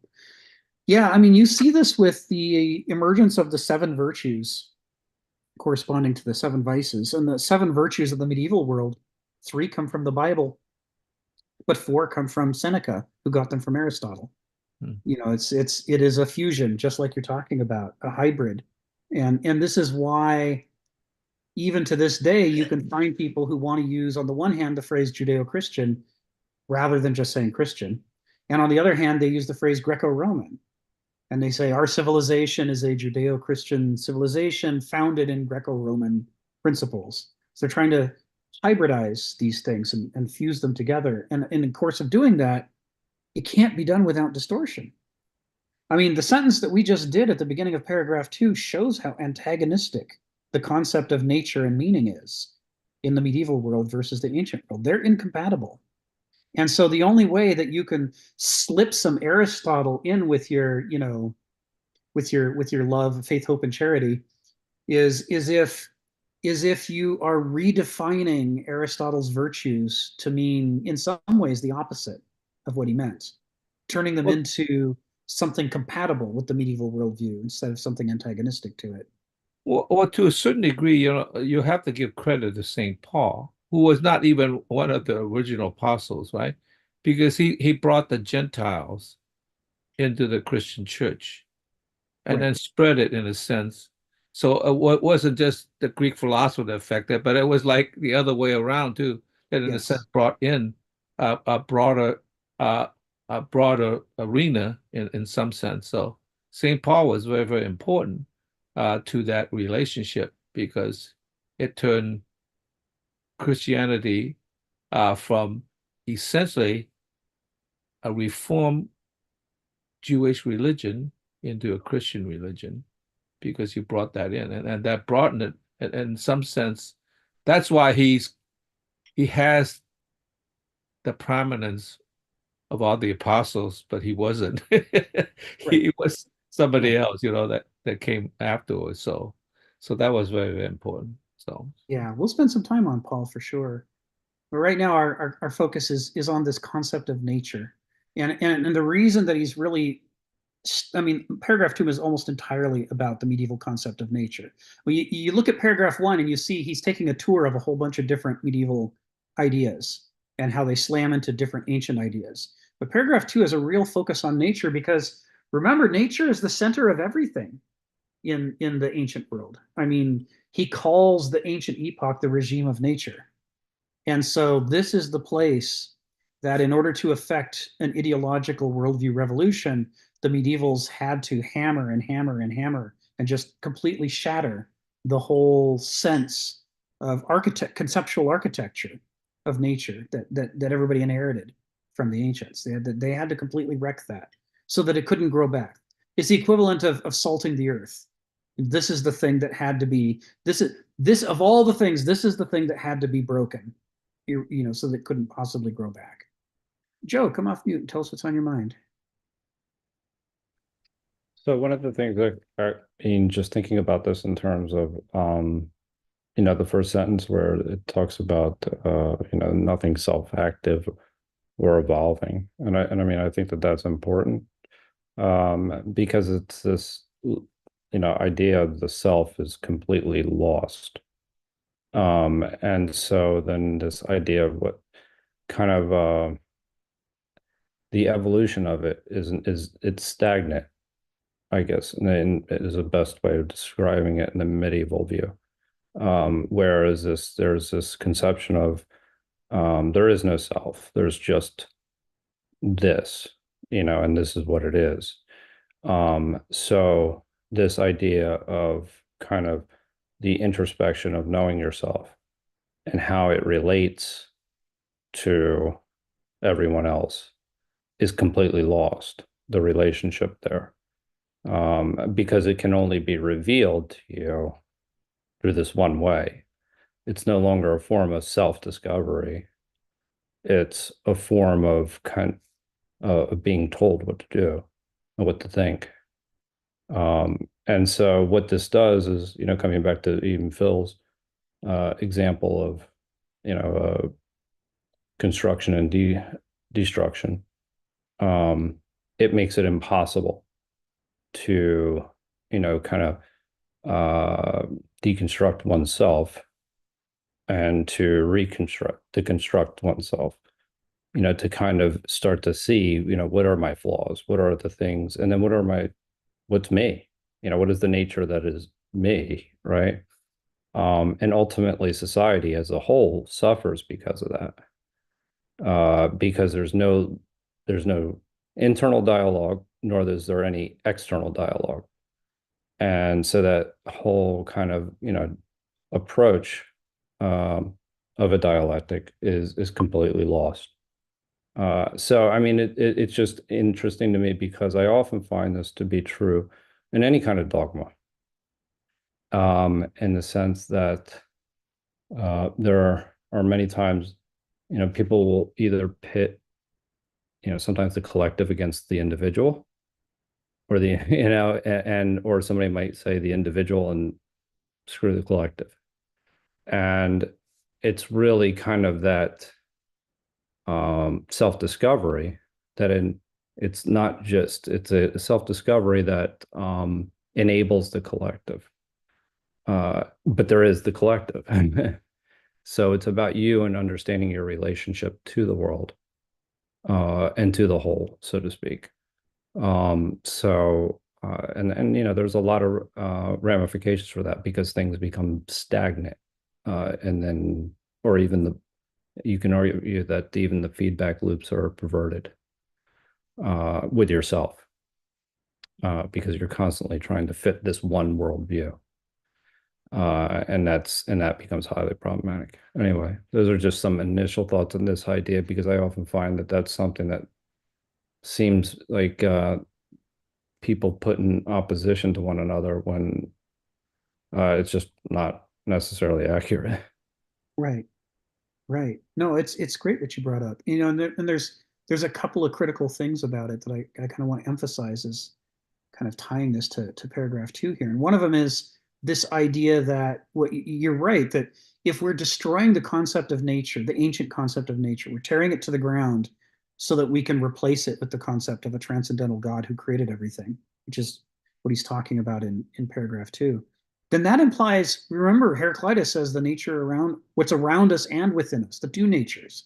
There's two natures, and they're both destroyed through this medieval revolution, because the inner nature has to be destroyed so that God's offer of heaven or hell isn't a cheat.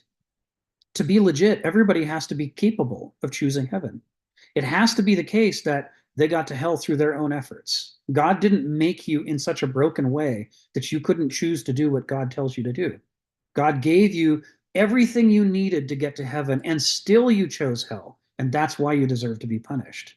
This medieval concept absolutely depends on breaking the ancient concept of inner nature. Because the ancient concept of inner nature is that what's inside you is every bit as lawful as what's outside of you. And that for any given person, they have a specific character at any given moment that will only allow them to do certain things and will not allow them to do other things. And if one of those things that's not allowed is choosing God's salvation, well, who made you that way? Well, since God made everything, that would mean that God made you to be damned in advance. And then he couldn't be all good. So this is where, and we're going to see this in the chapters to come, this is where the new medieval concept of free will as an absolute, you are absolutely free to choose salvation. It's essential because you can't have God be all good unless you simultaneously destroy the idea that people have limitations in their ability to choose one behavior versus another. Likewise, the ancient concept of growth from within, transformation from within, that I there are things that I can't do now, but I might be able to do them tomorrow if I can grow my character and cultivate it and develop it into that direction. That has to be destroyed too, because that also implies maybe someday I would be free to choose salvation, but not until I develop to that point where I can see it. Well, what happens if I die before that point? Do I go to heaven or hell? And again, the only way to get God out of being bad by pre-dooming you to hell, by having you die before you reach the point where you could develop, where you could choose salvation, is to say there is no lawfulness. You don't have any inner character. It's not just God, as we said in the first paragraph, who has no ethos in the ancient conception of the word, because that would imply a limitation, and God is unlimited. The infinite, the new supernatural infinite God has to be unlimited. But people don't have an ethos either, because an ethos would get in the way of people being able to choose salvation, and nothing must be allowed to get in the way of choosing salvation, so that God's deal can be a good deal and not an evil deal. So as we're going to see, it's going to be replaced with a new conception of grace as this gift from God that is the tether that will always allow you to hear him if you will only not be so stubborn and disobedient, if you will just listen, which you have the capacity to do. He gave you the grace. That's your get out of jail free card. You just have to play that card. And if you don't, well, that's on you. You deserve the punishment then. So God is able to stay all good. So this is like I think you raise a critical point here. This paragraph is talking about nature, but of course we know from the ancient worldview that doesn't just mean what's around us. It also means what's inside of us. It's the two natures. That's the ancient worldview, is the amphibious view of Homo sapiens, a creature trapped between two natures. So thanks for talking about that. I could just make one quick comment about that. Is that, I think you make a really good point about the absolutism of free will, because then that takes away the idea of contingency, as we've spoken about Right. on a lot of other. And so that if you take away the idea of contingency from that perspective, then what then occurs? Wrong and Yes. right, heaven and hell, punishment. So that Yes. the idea you made that decision, your circumstances had nothing to do with it.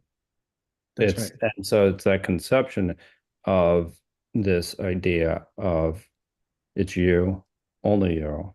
Yes. Everything else is outside, so it gets into this very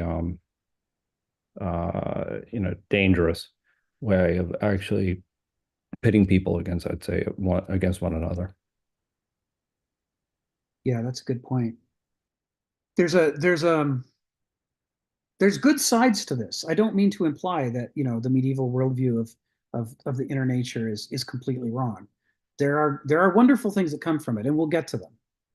And they have something to do with people overly assuming during the ancient epoch that they knew the limits of their inner nature, and therefore not trying to change things that maybe they could have changed if they would have exerted themselves. But if you think that you don't have any internal limitations, you might be willing to try something that, even if you actually do have internal limitations, it might be within your sphere of influence. You might be able to do it, but you just never would have believed it before. So this idea of self-sacrifice and stretching further, more will, more actus purus, emulating God as actus purus to try to stretch further. Some of this does get developed in interesting ways during the medieval epoch as a result. There's certain kinds of fatalism that are introduced in the medieval epoch that weren't present in the ancient world, but there's also certain kinds of senses of agency that are introduced in the medieval epoch that weren't present in the ancient world. And we'll over time, we'll talk about both of them. The other thing that you said that I think is really relevant here is the other thing that happens in this is the defeat of the intellect, the defeat of the idea that you can empirically investigate the world or the human body or your character. which is intrinsic in this new concept of nature. The reduction of the complexity of the world down to two simple choices: eternal damnation or eternal salvation, one or the other. That's it. That's what you get.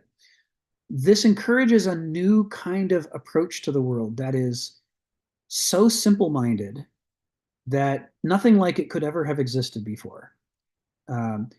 It is a reduction of thinking to zero-dimensional thought. And remember from mathematics, zero dimension doesn't mean nothing. It's a point. A point is zero-dimensional. And there are 2 points, and one of them is eternal damnation, and one of them is eternal salvation. And there's no relationship between these points except your choice. Are you going to choose the one, or are you going to choose the other? And it all comes down to that. There's no compromise. I mean, things like limbo, that comes later. All of these in-between things, all of these gradations, they're added later in the medieval epoch. At the beginning, it's boiled down to 2 very simple choices. And that is the antithesis of the ancient worldview.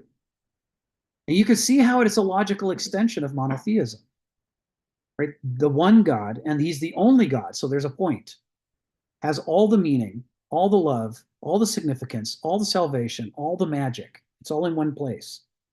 And all the other things that exist have none of the meaning, none of the wisdom, none of the information, can't get no salvation, no magic, nothing. It's all meaningless except this one point. And he, of course, gives us grace to allow us access to that point. So these kind of binary, and in this case, unitary conceptions of the cosmos and theology, they're all based on a new zero-dimensional way of thinking that was utterly impossible under pantheism. Because under pantheism, yes, there's Poseidon, but if you only worship Poseidon and nobody else, then you're doomed, because you're going to make all the other mistakes. You have to pay attention to Poseidon, you have to pay attention to Ares, Demeter, Athena, Artemis, all of them. You have to pay attention to the whole kit and caboodle. And the Greeks also believed that aside from the 12 Olympians, you had a whole host of other deities who were not among the 12. And you had to pay attention to them too. And furthermore, and this is a point that Cornford makes very strongly, he says all of these theoi, which is the Greek term for the gods, this element of Greek religion is a superstructure erected atop an older foundation of Greek religion that didn't have any theoi at all, but it had daimones. There were daimones everywhere. Everything had a spirit. This is kind of like Shintoism. There's a kami to every waterfall, to every grove of trees, to every mountain. Everything has its spirit. Heraclitus just says it. Here too there are gods, as they come upon him sitting by a fire. I mean, everywhere there's gods. Thales says this, right? We talked about that. The all is full of gods. There's gods everywhere. So that means it's not even that ancient Greek religion encouraged you to think in 12 dimensions for the 12 gods. And it's not even as though it was to think in terms of the 100 dimensions, assuming there were another 88 gods that weren't part of the 12. It's that there are essentially an infinite number of things you have to pay attention to. There are daimones everywhere. You always have to be awake and alert and open and receptive, to go back to that terminology that Ari was using earlier. You have to be accommodating of multiple sources of information and meaning at all times. This is a very adult way of looking at the world. You got to use all the registers of your brain and every ounce of your creativity to understand what's happening. But the new medieval perspective says, no, multidimensional thinking is evil. It's not just in error, it's a sin. Because that implies pantheism. And there is no pantheism. There's only monotheism. There's one source of meaning. And you have to focus on it as though your immortal soul depends on it, because it does. So binary thinking, unitary thinking, zero-dimensional thinking, they're the new implication of a nature that does not have any meaning of its own, that allows us to simplify our theology and our cosmology into there just being a single point of light that we all have to focus on relentlessly. in order to survive. So again, yeah, what is meant by nature has all these implications. This isn't just about where do I get my apples from, the way a modern thinks about things. This is everything. The whole framework of philosophy in the ancient world is dependent on this. I'm going to call on Sharon before Phil because Sharon hasn't gone yet today. So Sharon, come off mute. Tell us what's on your mind. Well, I've been listening to this discussion, and it sounds pretty complex. I think I have a simplistic view of this, and I want to be challenged. So I want us to take us to the next two sentences, which I like. It says, the Greek gods had co-evolved along with a natural order, which was their matrix too. But all of nature now seen as architected, that's a key word, and harmonized by God. Under the Christian regime, nature has an altogether, harmonized by God. Under the Christian regime, nature has an altogether different status as a divine work of art. And I think those two sentences say a mouthful, because in the transition process, as I perceive it, from the ancients to the medieval, they adopted a lot of other cultures around them. For example, Phil talked about it, the divinity of God, the Father, Son, and Holy Ghost came to us from Hinduism. And you talked about the three separate components of the Hindu divinity. That's part of the Christian divinity. And the spirit is what we refer to in chapter 1, which is the authoritative part of the Christianity, which is what Constantine wanted. He wanted to be able to control his people and therefore promote his political agenda. But then there's also another part of the spirit which came to us, right? And a second thing I want to mention is that divine birth, the virgin birth, is not unique to Christianity. Other religions have the virgin birth. So this is what I'm talking about, how the culture, the evolution integrates parameters from other cultures as it moves forward. So I heard Ari talk about integration and accommodation. I think both those processes occur together because it wanted to accommodate a worldview which would allow for socio-political calm. Now, the second thing I wanted to mention, and don't tell me I'm going to forget, is the business about the spirit. The spirit that's inside of you. And Rick, you just mentioned it, because I equate that spirit with the diamond. And St. Paul, as Phil talked about in his letter to the Galatians, gave a very clear description of what the fruit of that spirit was and what it was not. So the fruit of that spirit was love, joy, peace, patience, kindness, gentleness, faithfulness, about 9 entities. And you can explain all of them through love, right? So that goodness is love empathizing. Faithfulness is love keeping his word. And it goes on and on and on. And this is the two ways, the spirit as an authoritative character and the spirit, the internal spirit replacing the diamond. And this is how I see the medieval culture evolving in this new political environment. Yeah, right on, Sharon. That's part of what's remarkable about the medieval worldview is that on the one hand, you've got this kind of extremist, transcendentalist, monotheist structure, which lends itself to a religious empire. But on the other hand, it's founded on love and all of the virtues associated with love and with the disruptive power of love to say, empires and authorities don't matter as much as being good to each other.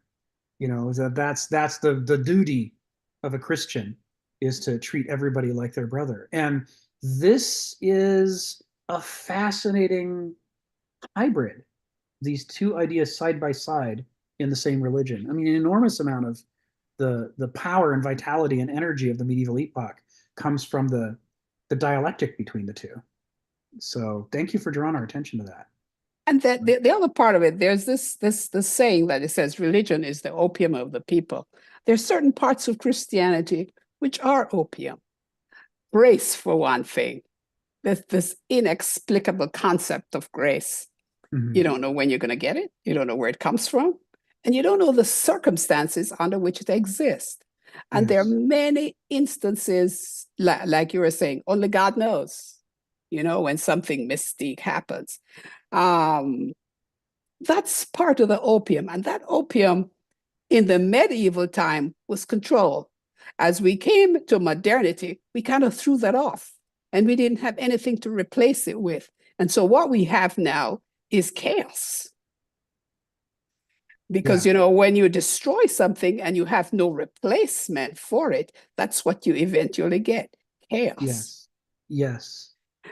So it would be interesting to me to see as we go through this evolution of the medieval time, how they adopt parts of religion for calm or for order. Mm-hmm. Mm-hmm. Yeah, that's right. The tension between these things is going to be how they're used. This is going to be central to the whole history of the Middle Ages, and it's intriguing.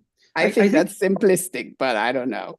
It's good. I mean, it takes us back to the heart of the thing, right? That's good. Yes. So I appreciate it. Thank you, Sharon. Phil, come off mute. Tell us what's on your mind. Yeah, first I want to thank Sharon for his so-called simplistic explanation.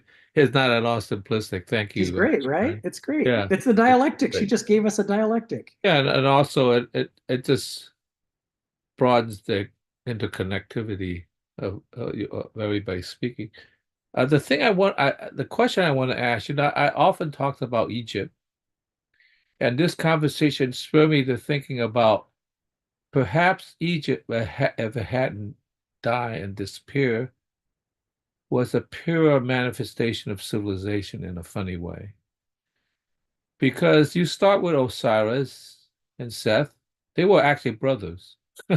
So they were in the family, so to speak. Okay. And Osiris was the embodiment of life on earth. I mean, everything grows.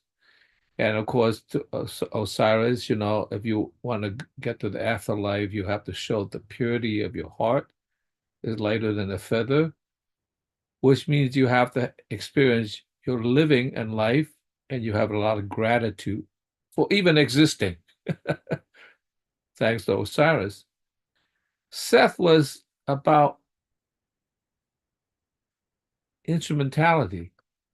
And I'm thinking, is this like more of an explanation of the development of Homo sapiens in a sense? Because first, when we split the stone and use it to make tools, we are creating instruments, and we, by the same token, creating an instrumental mind of measurements, of articulation. If we abandon all the other religions together and just think about the relationship between life and instrumentality, and how do you separate those two, and how one evolved into machines, mechanical parts, explanation of the universe as a mechanical tool, and the fact that you develop all sorts of implements in farming and military, and then computers, all that strictly come out of measurements and instrumentality, and that there's a kind of split between, in a sense, nature and instrumentation. And that might be the separation between civilized life, which still embodies some of the ideas of compassion, but mostly it's governed by instrumentality, how the market works in terms of distribution of money and everything else. And in fact, money is an instrument. Okay, so in some sense, it almost seems like it was a very comfortable evolution from that kind of religion into, in a sense, almost an atheistic religion of man's conquering of the world through instrumentation, and sort of forgot more and distance itself more and more separately from nature, the embodiment of Osiris. And so in some sense, maybe our fallenness is because we have forgotten Osiris. and we have focused so much in instrumentality that has covered over, using Heidegger's words, cover over the more fundamental basic part of being in the world rather than being in civilization. So that seems like a way of explaining it from a purely anthropological, archaeological point of view, how even the highest animals have a very, very fundamental, a very, very rudimentary grasp of instrumentation. Only mankind has developed all these spectacular instruments that we could fly through space, fly past, this the solar sphere. I mean, and in some sense, interstellar space. Like God. Like that's amazing. So, have we worshipped instrumentation so much that we've forgotten what existence is about and being? So, I just want to ask that question. And even though all these other religions try to fill that in, we pretty much has dismissed that in essence. We study it, but it's like that's all mythology. Yeah. Not really how it works in the real world. That's it, Phil. Thank you, Phil. Can I just say something to Phil? Sure. I don't know about the instrumentation, Yes, please. but Osiris and Seth, and during that whole period of time, Christianity in its evolution adopted a lot of the concepts from that time. You're right. The virgin birth came out of that time, and found its way into Christianity and Buddhism, right? Those are the two I'm sure of. And it was the way those societies saw women. It was a male concept. We come all the way to modern day again. Men are still trying to impact the lives of women. So the more things change is the more they stay the same. Thank you.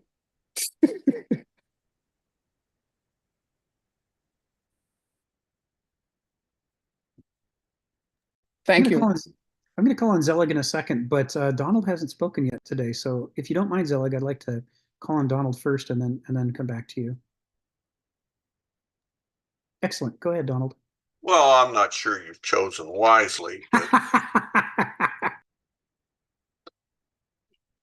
it's clear. Don't drop the mic before you speak. In some ways, there's a real revolution in thinking going on, perhaps, but maybe the world doesn't look so different. If I'm saying, gosh, I've got to give up this bad habit and I'll just apply myself and do it and make myself better. And then I accomplish it. And my sister comes to me and says, I prayed that you would change and God changed you. What do you see that's different? The world doesn't necessarily look any different, but it's lived and perhaps thought differently, certainly thought differently. That these sort of causes escape us either way. We're truly getting an introduction here, not to philosophical metaphysics here. What are the unseen things that might give rise to the seen things, and in both cases, what we see is the same. This is sort of a counter to like Kenneth quotes Nietzsche, that connoisseurial ad hominem, where you can argue backward from the event to the cause, which I like, but maybe it's not such a unique line of reasoning. Sort of, what kind of cause? What do you count as causes? Are we going back to a person's character, or back to how God moved them, or directed them, or something? And then you talked a little bit about sort of the Christian universalism. Well, there's one thing. There's one line in the New Testament that affected me as a very, very young. No one comes to the Father except through me. John 14:6. And that was when I realized that Saint Socrates couldn't ever be in the church. And if he wasn't good enough, neither was I. It was a big break. So there's a real exclusion, I think, to Christianity, that how you come into it. And since Zelig's going to speak next, I'll provoke him. Being old, Zelig, I don't actually earn anything. I have no earned income. I have some wealth. And now you young people are trying to figure out a way to take that away from us. Because so you want me to be a W-2 employee forever.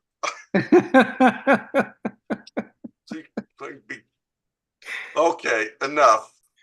Aren't you funny? and of course, that was exactly the reason for divorcing the US dollar from the gold standard, which still gives enormous numbers of weirdos conniption fits. But I mean, the whole reason was to pull the fangs of the old aristocracy, which had hoarded all the gold over thousands of years and was sitting on giant piles of gold. And they're like, we get to run everything because we have all the gold. And then I can't remember who it was was it Nixon? I can't remember who it was which American president pulled the plug on the gold standard. And everyone's like, oh, now money doesn't mean anything. He's like, no, now those big piles of gold don't mean anything. That's what's important to the modern economy, is that we are no longer beholden to the old medieval aristocracy. So yeah, I wouldn't cranky about it. That was a surprise. Of all the presidents, why Nixon? Why Nixon? Yes. Nixon in 1972. There it is. In fact, like a lot of people thought, that means the market going to crash, and they were surprised that it went up. Right. Hey, dudes, you're expecting Nixon to act straight? He's so crooked he can't even stay dishonest. He has to do the right thing sometimes, or he wouldn't be true to the crookedness. Is this what you're saying, Stephen? Well, you just can't expect him to be consistent. Right. Nixon was always consistently what works for him best at the time. Right. Pretty smart. He was a very smart guy. But very twisty. Very twisty. Tricky Dick. Yeah, I mean, who signed the Clean Air Act, right? This was Tricky Dick. The reason I can breathe. You guys hear me cough a lot. The reason I can breathe at all in a modern U.S. city. Thank you, Tricky Dick, for being such a weirdo that he won't consistently stay in anybody's pocket. Zelig, come off mute. Thank you for waiting. Tell us what's on your mind. Oh, thanks. Yeah. Well, Donald, you got to buy Bitcoin. That's how I'm gonna make it happen. And Bitcoin is a fraud. It's just bits in a computer. hey, I'm with the gold. No. That's the old regime. I'm old enough to be part of it. Yeah, and I think you're right. I think every new era has a new economy, and I think the economy of the millennial is the world of digits and bits, and so we have to find a way to sell our digits and bits and transform it so that we can buy our goods and services. And that's what's happening. But going to the text again, I think that when I agree with Nietzsche when he says that history actually moves along because of forgetfulness. He wrote an essay on the importance of forgetfulness and the advancement of history, and he remarked how you can actually tell when societies make an advancement, it's because they have forgotten, they've actually reduced themselves to barbarians, that eventually they progress and they become their cycle again of civilization. And Nietzsche was the inspiration of Vico to come up with the theory of cycles, and one of them was to become a barbarian in the human civilization cycle. And so, hearing about how the medieval era brings into to bear how God is harmonizing the world, in Nietzsche's idea of forgetfulness, I think that goes back to the fact that the medieval world had discovered Judaism's origins of nature, that God had created the world in 6 days, and he had made everything according to fit its purpose. Um, and so the medieval world had discovered of the Israeli worldview or Jerusalem worldview, and tried to reintroduce it into history, and it made advancements. And what's interesting is that when one looks at for example the Greek or the Hebrew text, for example the text that is, you find it in every Christmas card, a virgin will bear a child.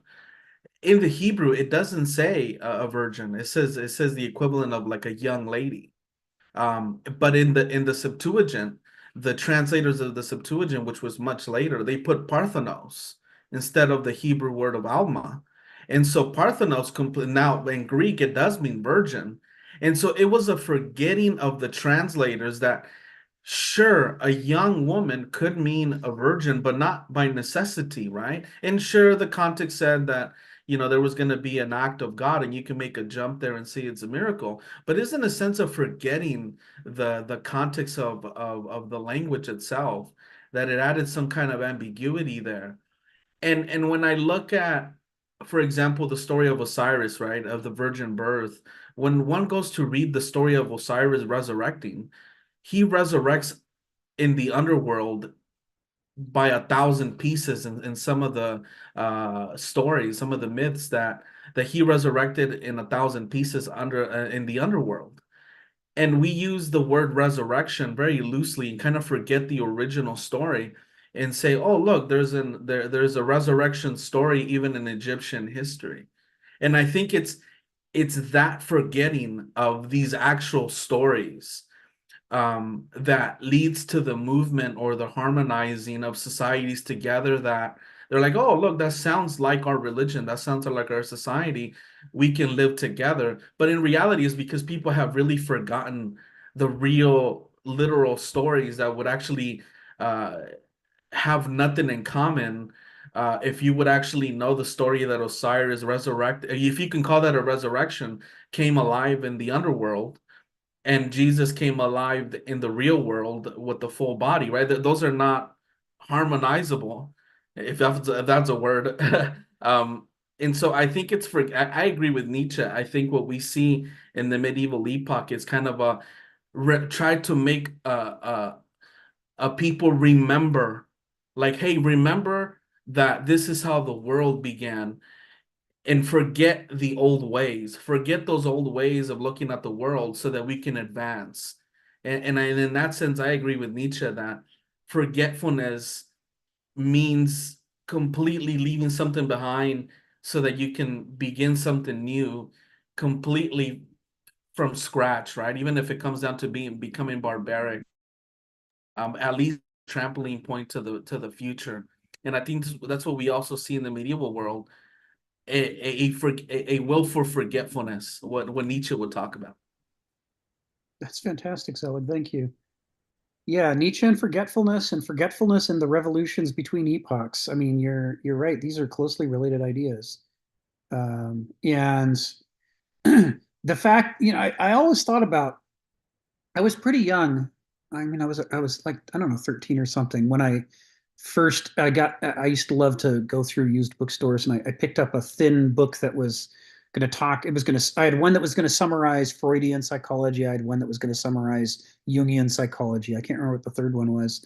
And I would go through them. And one of the things that was in the Freudian one was this discussion of the different, what do you call them, mental defenses that people use to protect the integrity of their mind. And the integrity can include things like to protect their ideology from too much evidence that they're wrong. I mean, Freud was talking about these kinds of things. And he talks about these defenses. And one of the defenses that he makes a distinction between repression and suppression. And he says suppression is when you're trying to forget something. Don't think about the thing. Don't think about, just shove it down there in your brain and don't think about it. But he says repression is when it happens without your volition. Your brain decides on its own to forget something and shoves it down where you completely forget about it. And he talks about, how they function in the mind. But what you're talking about reminds me a lot of that, but on a societal or civilizational stage, where people are like, we don't want to do anymore the rituals we used to do. We don't want to practice the rites we used to practice. We don't want to see the world the way we used to see it. And so, to some extent, we have to consciously, during the revolutionary period, to consciously suppress that stuff, burn the heretics at the stake, blah, blah, blah. But on top of that, you also get the repression that happens, where nobody had to do it, but the old ideas become incompatible with the new way of seeing the world. And so people think the old ideas less and less often because they don't have a good place to fit them in anymore. As they adopt more and more of the new framework, the other stuff fades into the background for lack of a way to harmonize. I like that word, harmonizable. And then let me add this, Rick, and I think we're seeing that today in modernity, by when you look at the scores in America as how educated we are, like we're regressing in education. And I think Nietzsche is relevant there. I think that today, many young people, including myself, we could not point to you in a map and tell you what are these countries and nations. Like we can probably point out, even not even perfectly, all of the states in America. But as far as being worldly educated, where we compare ourselves to the ancient Greeks, we're definitely not there. And I think that's by design. I think I really do believe Nietzsche's idea that it's because we are being prepped, maybe unconsciously or consciously, for advancements into a new era, because we cannot have advancements if we're constantly aware of where we have come from. So we're entering in a stage where we're forgetting even American past, and that's the prepping ground to go into new undiscovered territory of economics or policies or money or what have you. Thank you, Zelig. Sharon, come off mute. Tell us what's on your mind. I just have to disagree with what Zelig just said, because I think if you're not aware of the world around you, then your decision making is negatively impacted. And I notice what he is saying, that the average young person can't identify any cultures in the world. In fact, when I used to work, I used to chide my colleagues because even though they were educated and quite accomplished and they were surgeons, very few of them had passports. And I found that amazing, right? Why? Because they were very ethnocentric. They were very focused on what was around them. And you could see it in the way they made decisions, in the way their compassion evolved. Because, you're as patients, you're dealing with a diverse population. And if you don't have some kind of context, then your decision making impacts that person's outcome. So I find the fact that young people are not as educated in any kind of diversity unto the world, that's the way I think a civilization starts dying. The other point I wanted to make about you is that you said is repression and suppression. Repression is usually comes from trauma. And you see that a lot in kids who've been abused, right? And they don't know it's there. They've repressed it so much, they don't know it's there because it's so very, very painful. And that's one of the fascinating things about the human mind. And then, of course, I have to go back to the passage because Zelig talks about forgetting. And the next sentence that comes after the one I read said, unlike the human artisan who takes for granted a pre-existing material on which he works some modifications, the creator assumes nothing. He brings into existence out of a nugatory nothingness both the form and the matter of the cosmos and its creatures, just as the pure activity of the spirit implies. This again comes back to control. So if you don't have any pre-existing knowledge, you're very susceptible to that. You become very docile with that. And you see that we in the culture now are trying to limit the avenues of diversity that's available to the young people. We're banning books. But if you understood your history, you'll understand that that was a critical part of Hitler's regime. Very critical part. I stood in Germany and stood right in front of the site. They had a light under the floor where the majority of books were burned, right outside a particular library. And I'm just amazed to see that it's happening now. But what's going on is the average American cannot figure it out because they don't know that it happened before. Thank you. Thank you, Sharon. Yeah. You know, the medieval epoch is full of contradictions, and it's full of big dynamic shifts. And you know, part of it is that it starts out with this pure conception of a strictly transcendental God and a strictly meaningless nature. But they find that on that basis, you can't win wars. You can't win wars. If you're not interested in science, if you're not interested in cause and effect, then you're not going to be able to figure out how to win a war. And so there's this long period where the most intensely medievally Christianized, you know, tribes and nations are the ones that are losing the most. And so there is this love-hate relationship with nature and science almost right out of the gate at the beginning of the medieval epoch that just intensifies as the epoch goes along.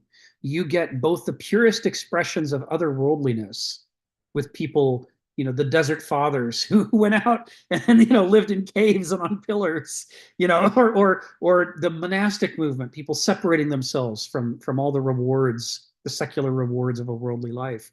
But at the exact same time, you've got this, you know, increasing adoption, slowly, reluctantly, angrily, you've got this adoption of science and the scientific method and of the forming of universities in Europe. And the realization that if you want to win, you have to know that knowledge is power and that not all the knowledge can be found in the Bible. And it really comes to a crisis at the end of the period when they're really angry at Galileo and others who are implying things that are not only not in the Bible, but are in direct opposition to what they believe to be in the Bible.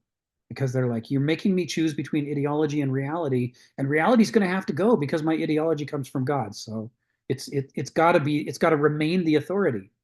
You know, I remember I was shocked about 30 years ago, it was 25 years ago, when a bishop or archbishops from somewhere back east, I think it might have been New York, went on record saying that they were right to try and condemn Galileo. They were right. He's saying this in, you know, 2000 or 1990 something. They did the right thing. And Galileo should have known it because that was the law. He knew what the law was. He broke the law. He deserved the punishment. That's how law works. When you break the law, you get the punishment. And that from the way that they understood the world, he was a problem.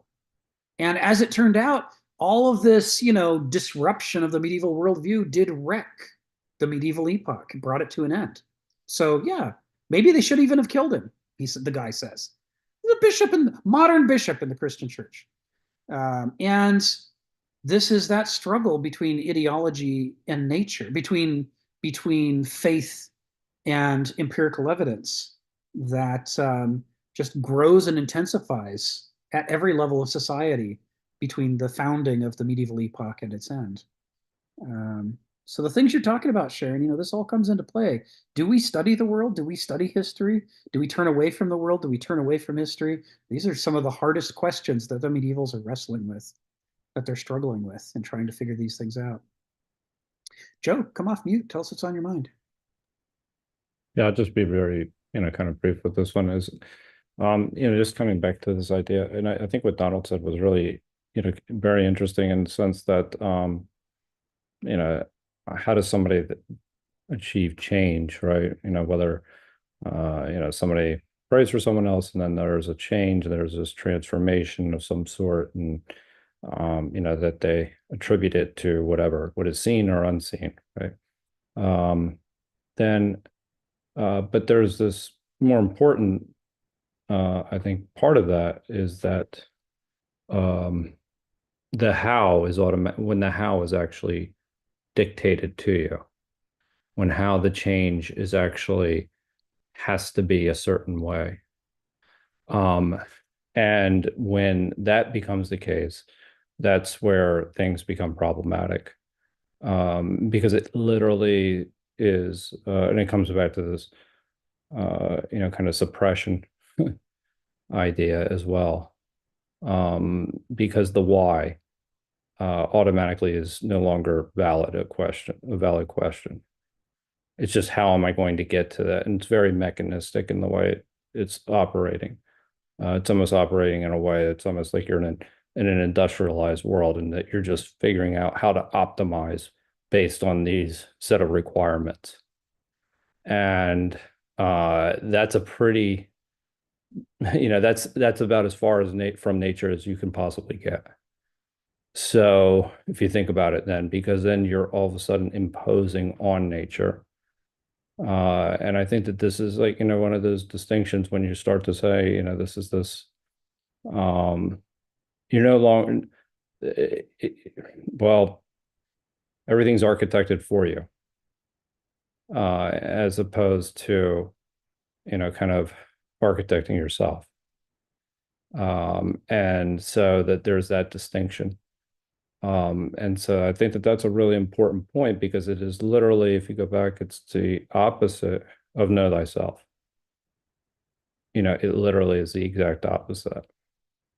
It's that you tell me, give me the set of requirements and I'll implement. And so from that perspective, it really is something that you could see where that could be problematic on a number of levels, and I don't even need to go into that. So. Thank you, Joe. Ari, come off mute. Tell us what's on your mind. Hey, yeah. I wanted to try to bring together a little bit of a synthesis between a number of people talking about, Sharon talking about the evolution of Christianity as a inclusive process. And I don't know if she's used the exact words, but I looked at it as she brought in my idea of, which isn't my idea, Piaget's idea of accommodation and integration, and they're happening simultaneously. They're a simultaneous interplay, a dialogue, and not in a dialogue. I mean, maybe I'm wrong about understanding Hegel in this way, but not a dialogue where there's a thesis and then an antithesis. It's like these are actually two things happening at the same time, creating synthesis, and more than them, obviously. And this actually goes back to an interesting mathematical idea that's the basis of how we talk about occasionally quantum forces. There's a type of math called differential geometry, which is how Paul Dirac created the first description of quantum descriptions for things like electrons. And they're basically called two component spinors. It's a dialectic between two things. He named it as a bra and a ket. They're these imaginary things that you can't actually see in math, but when you multiply them together, you get something real called a vector. And it's a similar sort of idea with accommodation or any dialectic. They're imaginary components to one process.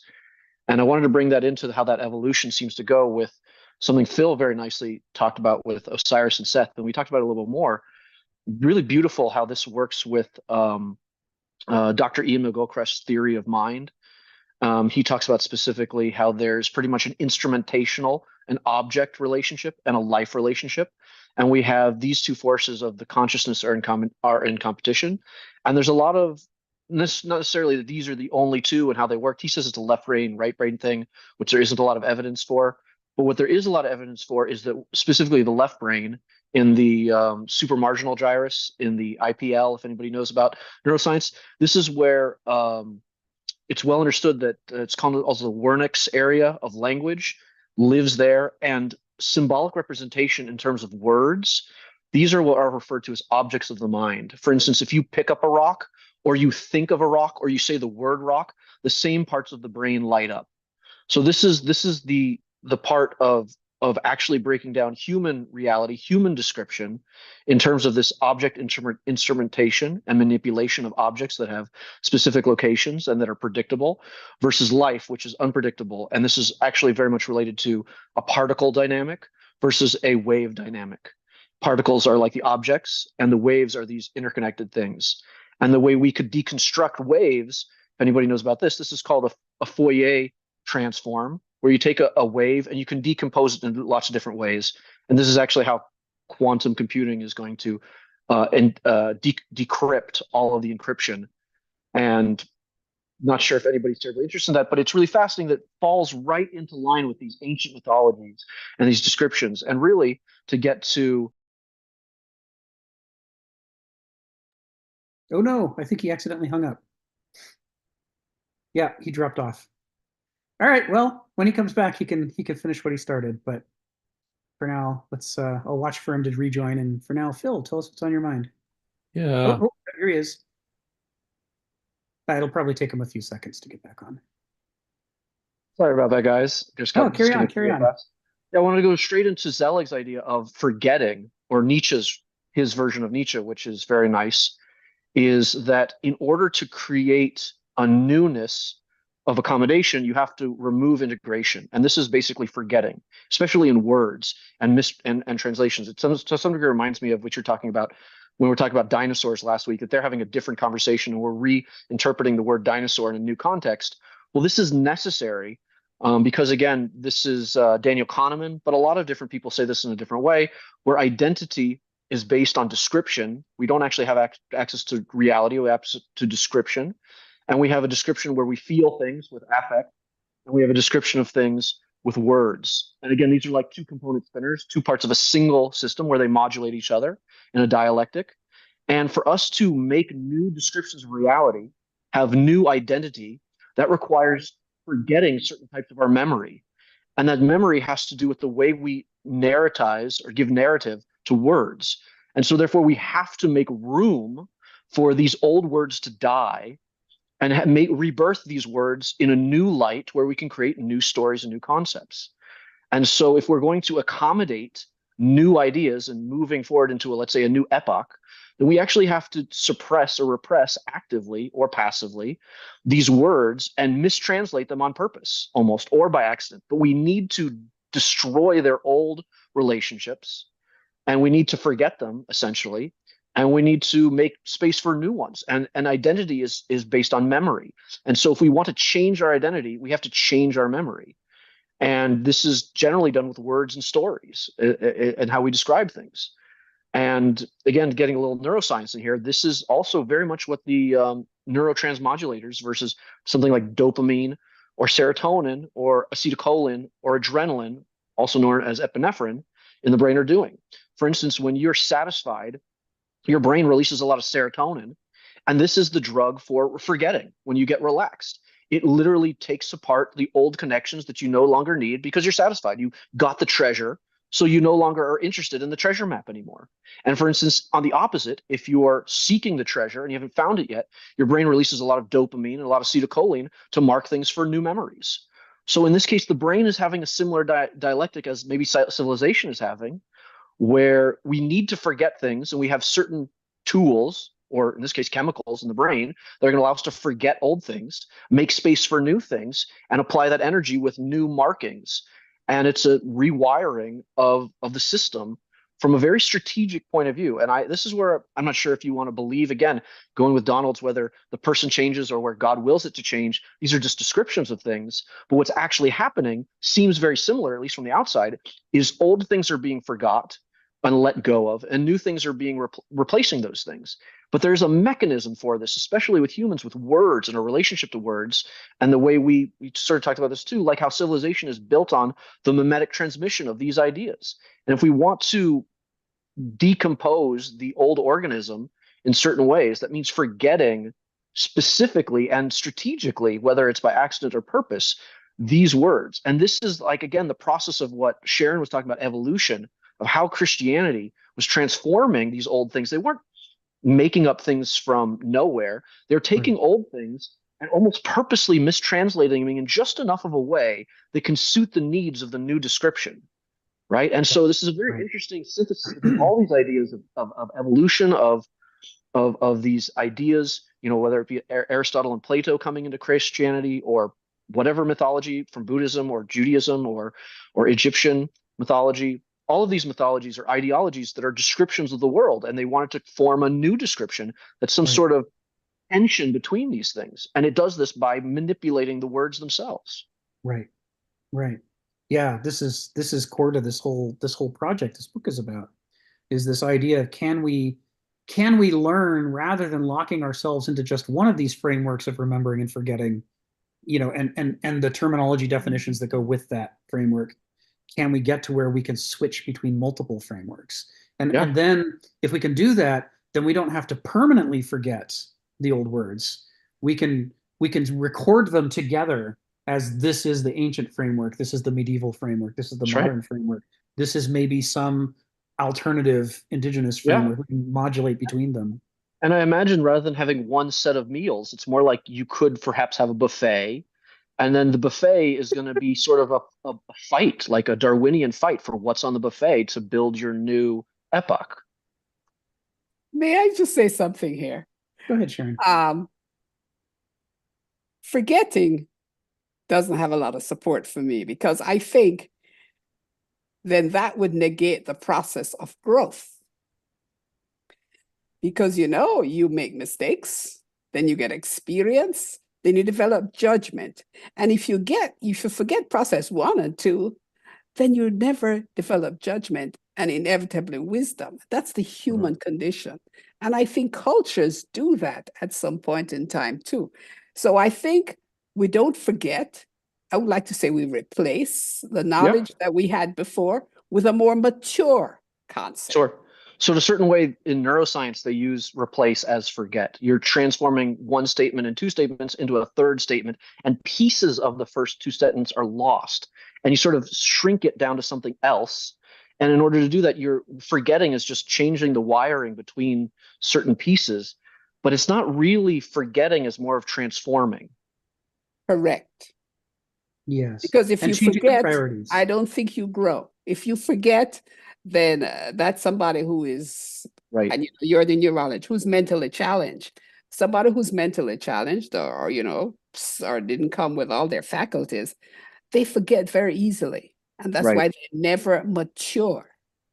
But there's the other spectrum of this too. People who remember everything, like have an eidetic memory, who can read a word on a page and remember everything on that, then they can never make decisions because there's too much information. So real growth and learning is somewhere between holding on to the good stuff and forgetting the useless stuff, and being able to determine, almost like Sophrosyne, what's useful and what's worth forgetting. Well, functional is always the middle, isn't it? Yeah. Never at the extremes. And also, we're just describing these things. It's not actually what's going on, right? This is our best access. Yeah, our best model of what's happening, as opposed to what's actually happening. Thank you. Yeah, thank you both. Thank you, Ari. Thank you, Sharon. Okay, Phil, what's on your mind? Yeah, I'm going to talk about what Ari talked about forgetting. Started with Zelig, I guess.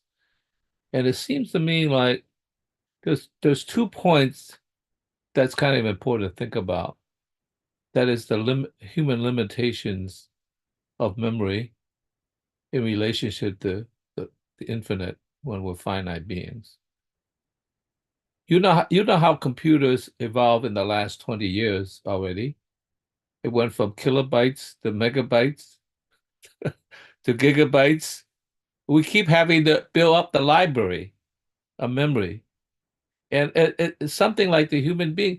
So in some sense, the limited capacity of the brain or the mind even to handle all the information has to be pick and choose between what you're going to remember. And that might depend on your discipline and everything else that's around you. And it seems to me the brain itself kind of does that for you to a certain degree. I mean, and not you consciously, because when you grow up, imagine if you have this wild growth, it doesn't know what to do. There's too much stuff. So it actually prunes back the nerve connections. So in a sense that you could deal with it as a human limited potential and to do so.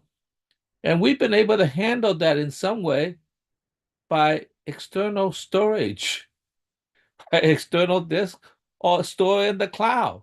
I mean, it's like, and we have libraries, so you could remember the general stuff and you could say, yeah, I don't remember the detail. Let me go to the library and look at that stuff up.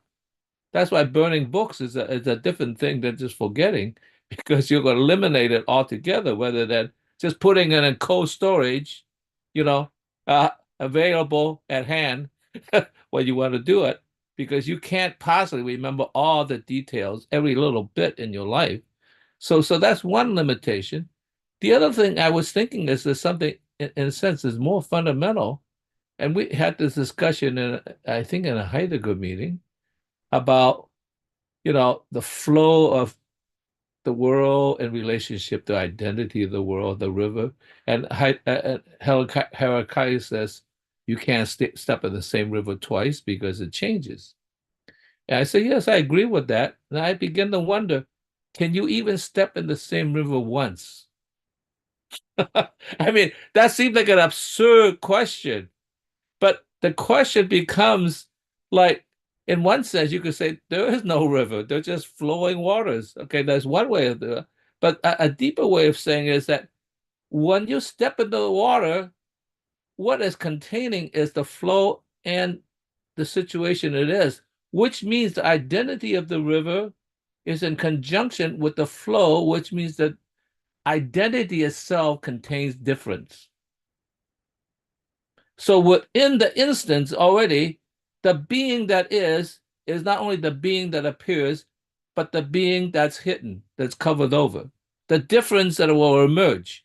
So therefore, you can't even step in the same river once, because there's already some other river that's emerging from the difference Yes. in the contest and the Yes. relationship. And so part of this thing about pruning back and forgetting is, in a sense, to allow the difference to emerge from the identity of the river at the same moment, even at the first step. And I was thinking of this in relationship to music. I love classical music, so I'm not going to put that down because I love it. But in a sense, that's what the difference within that and jazz is enormous. Because jazz, you want to get the gist of it, the general understanding, and then you improvise and you open the door of possibilities, rather than remembering this is how you play the thing and that's it, right? So there's a relationship between identity difference between what you're going to put emphasis on, the difference that will emerge from. Now you're getting the hang of it. Let's just stick with the hang of it and let the possibility emerge. That's very, very different in some sense. And I think you have to take those two things in account, that you can't step in the same river once. Because if you stuck with the river, is the river, it actually froze over. The difference can't emerge. The river is a living thing, and the emergence of the hidden variable is always surfacing.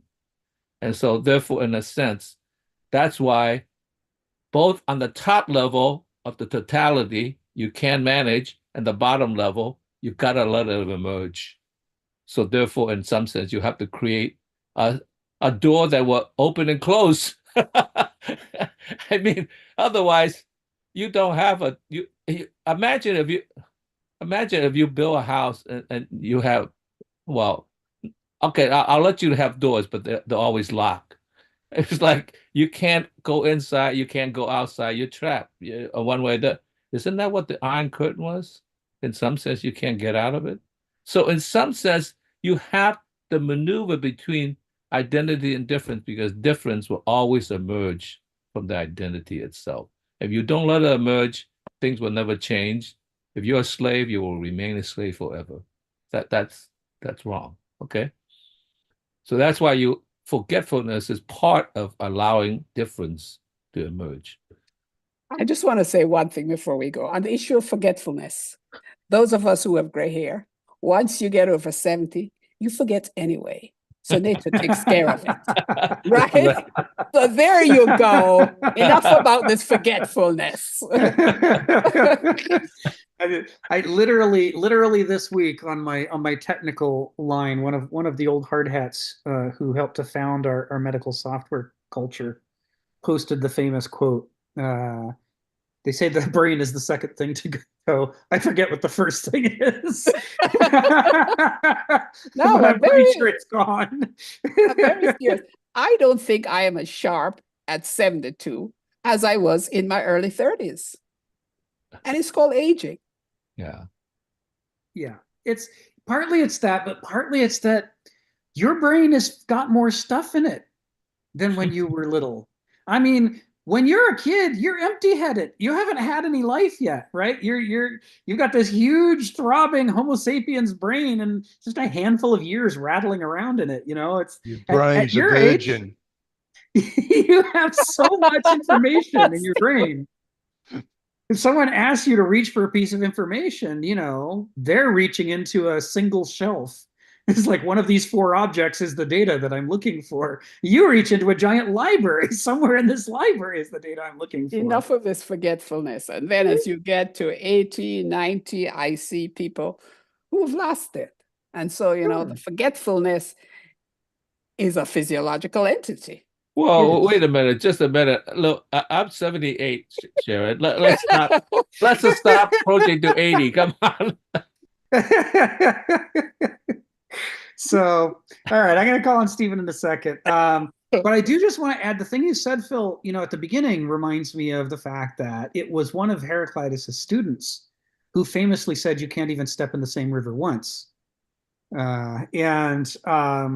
The fact that we know his student tried to one-up him is why there's an enormous amount of debate among Heraclitean scholars about whether or not another of his fragments is legitimately Heraclitus or not. And that's the one that says, into the same rivers we step and do not step, we are and we are not. Because they're saying, well, that sort of sounds more like the student than like the master. But on the other hand, maybe the student got the idea from that quote, right? That then he said, then you can't step in once either. But it's legitimate. I mean, what you're saying is that there is the argument, the simple-minded argument between do things change or do they stay the same? And you think, well, that's too stupid to be an argument. No, that argument has possessed people for thousands of years. And of course, the only legitimate ancient Greek resolution would be a dialectic, right? They change and they stay the same. It is, and Heraclitus even says that. It is by changing that things are at rest. Only by changing that things are at rest. And he's referring to the enormous dialectics involved. I mean, any biologist or medical person can tell you the enormous amount of work your body does to keep the blood pressure about the same and the blood sugar about the same and the blood fats about the same and your temperature about the same. All these systems working against each other in harmony, like the string and the wood of the bow, to pull yourself into a homeostatic healthy zone of life, shall we say. It doesn't come for free. It comes through work, it comes through change. So yeah, it's there's some wisdom in these old ideas. Stephen, what's on your mind? Oh, well, I want to see Phil stand at the bus stop and tell people, sorry, that isn't the 42 bus, because all buses are different. But I'm just wondering now You're an evil man, Stephen. Oh, it's so good. I love that. Well, I'm just wondering, it seems to be that Heraclitus, that sort of view on the surface is a bit similar to nominalism. But what I'm going to say is, again, I have said this before, looking at Nietzsche, that he had to, well, he was pretty intelligent and he had some peculiar sensitivity of mind. And he started out as a regular thinker. Oh, this is Steiner's point, and I'm doing a little bit of checking, and people point this out. You look at his very early papers; they're pretty standard. It's ethical idealism. It's Aristotle, all that, and he worships them all. And he goes, through ideal after ideal. And this is what I tend to notice in a lot of these meetings, that people have their pet theories and they're in love with their pets. And they figure they can go with that pet theory forever. And they're taking up an enormous amount of space because it becomes rhetoric. They're trying to convince you of their pet theory, and they'll just repeat and repeat and repeat. And what could take 10 minutes will take 10 hours. The thing I note with Nietzsche, that he did try to get the message across in, in a way that doesn't take up too much time or too much space. This is where he's very different. And it seems to me he followed this early phase of idealism and rationalism, and you can have all the ideals in the world, but he found that one after the other, they're all a bit faulty. You can fault them all. He ended up with science, and science at the time was Laplace's demon. Somehow he had some. You have a highly intelligent kook, and he's the sort of person who would look at that idea and be utterly terrified with it. The rest of us will just go and have a beer. But I get the feeling that this was just freaking him out. And that was his big turn. Socrates had his turn, Nietzsche had his turn. And he went over into dynamism. Now, for example, if we look at quantum theory, that's a type of dynamism. That's about, this, you can't grab the one truth. It's always a balance of forces. But idealism and rationalism is always looking for that one truth to rule them all. And yeah, this is mostly what I hear at meetings, is people talking about the one truth to rule them all, and they're very emotional about it. Their feelings are pent up in this ideal world that's floating above reality. It's a great place to be. It's perfect because none of your ideas can go wrong in fantasy land. They're all working out perfectly. But you try and apply them to reality and they crash and burn. And I think this seems to have been probably a bit of Nietzsche's problem, but this huge turn into dynamism. Thank you. Can I just ask, I don't think there's any such thing as one truth, is there, Stephen? I don't know. Well, you can ask the church. According to this, the church has the one truth, that is God. Don't worry. Do what you like. Just obey the rules and you'll go to heaven. And if you got any queries, you can ask God. We'll talk about that people want the one truth that rules everything else. And then I can control the universe. Yeah, it's the centerpiece of the medieval epoch. You're right, Stephen. I mean, that's the argument, is that it's not as complicated as the ancients thought it was. It's actually very simple. You just have to pay attention to what God asks of you. That's control, though. And by coincidence, God has decided that we'll be his spokespeople on earth. He's all powerful, but for some reason he wants us to tell you what to do. So we're happy to do that. And also by coincidence, he wants you to give us your bank account number. Oh, sorry, that's modern. That's televangelism. But you know, there was a version of that in the medieval epoch. He wants you to obey the people who fight and follow the, you know, the behavioral dictates of the people who pray. And so the majority of the people who labor, that they know what to do. You know, do what you're told and be godly as you can, and you'll be saved. It's very simple. Or is it? So of course, you know, part of what we're going to see over the medieval epoch is the one of the great ironies is that even though it's founded on this idea of this simplicity, it evolves over time. The theology evolves dramatically over time. From 500 to 1500, it changes enormously, which is the one thing that the founders of the medieval epoch didn't want it to do.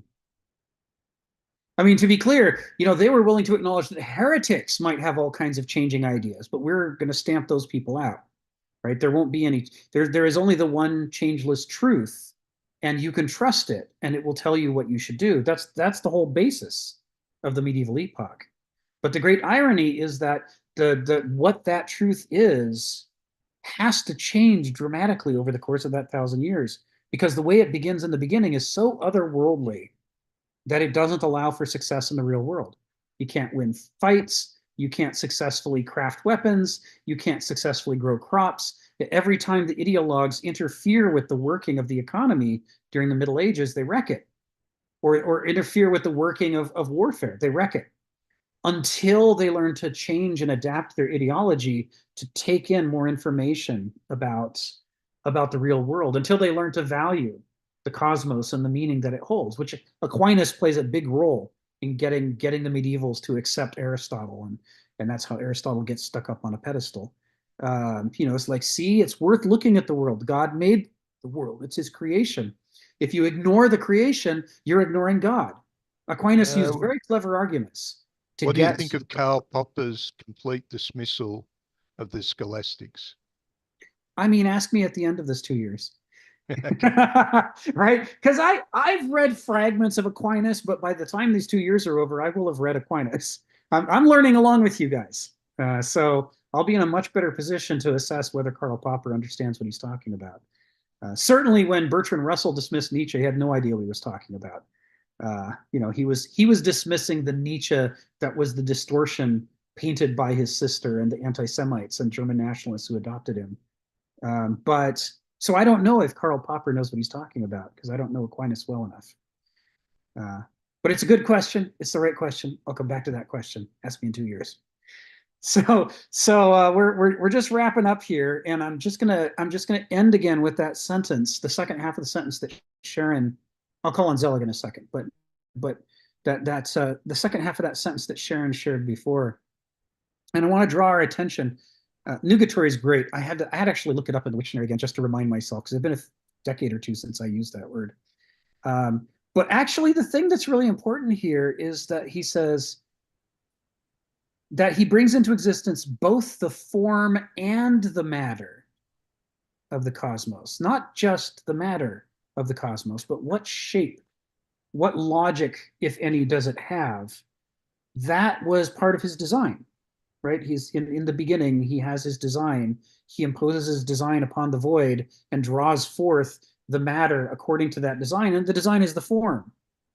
You know, to the ancients, form was imposed on matter, like the hammer with the imprint on it, striking the blank to create the coin. That was their conception of form and matter. And the new medieval conception is totally different, because striking a blank with a hammer implies that you're limited by what the hammer will or will not do and what the blank will or will not do. And we've already postulated in the first paragraph that the new medieval God doesn't have any limits like that. The hule, the matter, can't limit him, because that would mean he wasn't infinite. He has to be infinite to be the medieval. Not to be some other version of God, not necessarily the Jewish God or the modern Christian God or anything, but to be the medieval God, he has to be without limits. So therefore, he not only brought the form into existence, he also brought the matter into existence at the same time. So in some sense, not only is he supernatural, and his designs are supernatural, But everything that exists is supernatural. It only exists through miracles. There is no cause and effect. There is no, again, overthrowing the ancient conception of what is nature. This is pretty radical. I mean, Heraclitus is on record as saying the world always was, is, and shall be. And then he goes on to say, and ever kindling fire, kindling in measures and going out in measures. But that's his way of trying to show transformations of energy in a lawful way. But this new medieval conception is, oh no, the world has an absolute beginning and it has an absolute end, and we're in the middle between those two events. We're a little past the middle, right? There, Jesus is in the middle. So we're between Jesus and the end somewhere. And that's the whole shape of the world, and everything that's happening is a stage play. That's a kind of miracle designed to save our souls. And that's the reality that it has. It's all about salvation. That's all. The only reason there's any nature at all.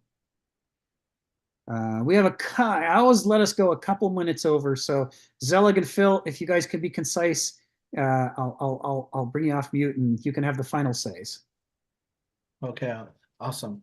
I think that in the ancient world, Aristotle kind of circle in the worldview that they had by the law of non-contradiction, when he said that you could not prove the law of non-contradiction at all. You had to be taken as assumed or axiomatic, because when you tried to prove that the law of non-contradiction didn't exist, you were using the law of non-contradiction. And so Aristotle's logical organum became fundamental to the ancient world, where everything had to follow the logos. And then Augustine came along in the medieval world and answered the question, does truth exist? And he said, let us suppose let us suppose that truth doesn't exist, that absolute truth doesn't exist. What then? Well, it would be absolutely true that truth doesn't exist. So truth must exist. And so Augustine, by that argument, made it so that absolute truth must exist. And he revolutionized Christianity like that, where then theologians like Calvin or Aquinas and theologians much later then said, oh, well, in the Greek, right, enarche halogos, now they integrated logic into what the nature of truth was. And so now they were able to revolutionize the ancient world in a way where truth and logic were coexisting together. As a matter of fact, the logos was Jesus. Enarche halogos, and the logos became flesh. It says in the Gospel of John. And so in that sense, the medieval world harmonized the idea that absolute truths must exist, because even if you suppose the absolute truth didn't exist, it would be true. And that's how they revolutionize everything. So that's kind of what I've came to realize reading Augustine. That's a great example, Zelig. Thank you. I mean, it reminds one of Zeno's paradox. You can't take a step because first you have to take half a step, and then now you have to take half of the distance left and then half of that distance. And there's an infinite number of halves, and therefore it's an infinite distance, and it would take you an infinite amount of time, so you can't walk. So there's these things you can do with logic where you can trap people and defeat the intellect. And Parmenides' followers loved those kinds of paradoxes. Douglas Hofstadter writes about these a lot in Gödel Escher. That was where I first learned these things. By the way, Rick, they've read the book called Mathematics for the Millions. Zeno's paradox is solved by using calculus. Right? I was about to say calculus solves this problem. I mean, if the Greeks had calculus, they wouldn't have been fooled by Zeno's paradox. But you can see the difference in quality between the paradoxes of Heraclitus, which all point to the mismatch between the finite mind trying to understand infinite nature.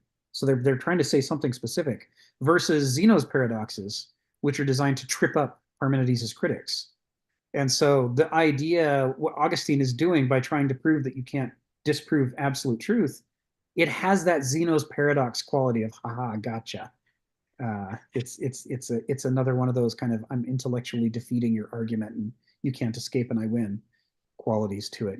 There's a lot of that in the medieval epoch. There's a lot of writing like that, where they decide in advance what the conclusion is and then they work backwards to create a trap so you can't avoid the conclusion. Phil. You get the final word. Go ahead, man. Yeah, it's going to be very quick. I just want to sing a small hymn to your response to Steve, because you refused to step in the same river once, even though later, at least in time. I win. We have to come up with a theory of how we can meet people at restaurants and catch buses without being in the same place. That's right. Somehow we have to defeat Heraclitus's paradox. And on that note, thank you all for joining us this week. I hope you had a good time. Like Ari, this is the highlight of my week. I love spending time with you all, and I look forward to next week. Thanks so much. Bye. Really appreciate it, guys.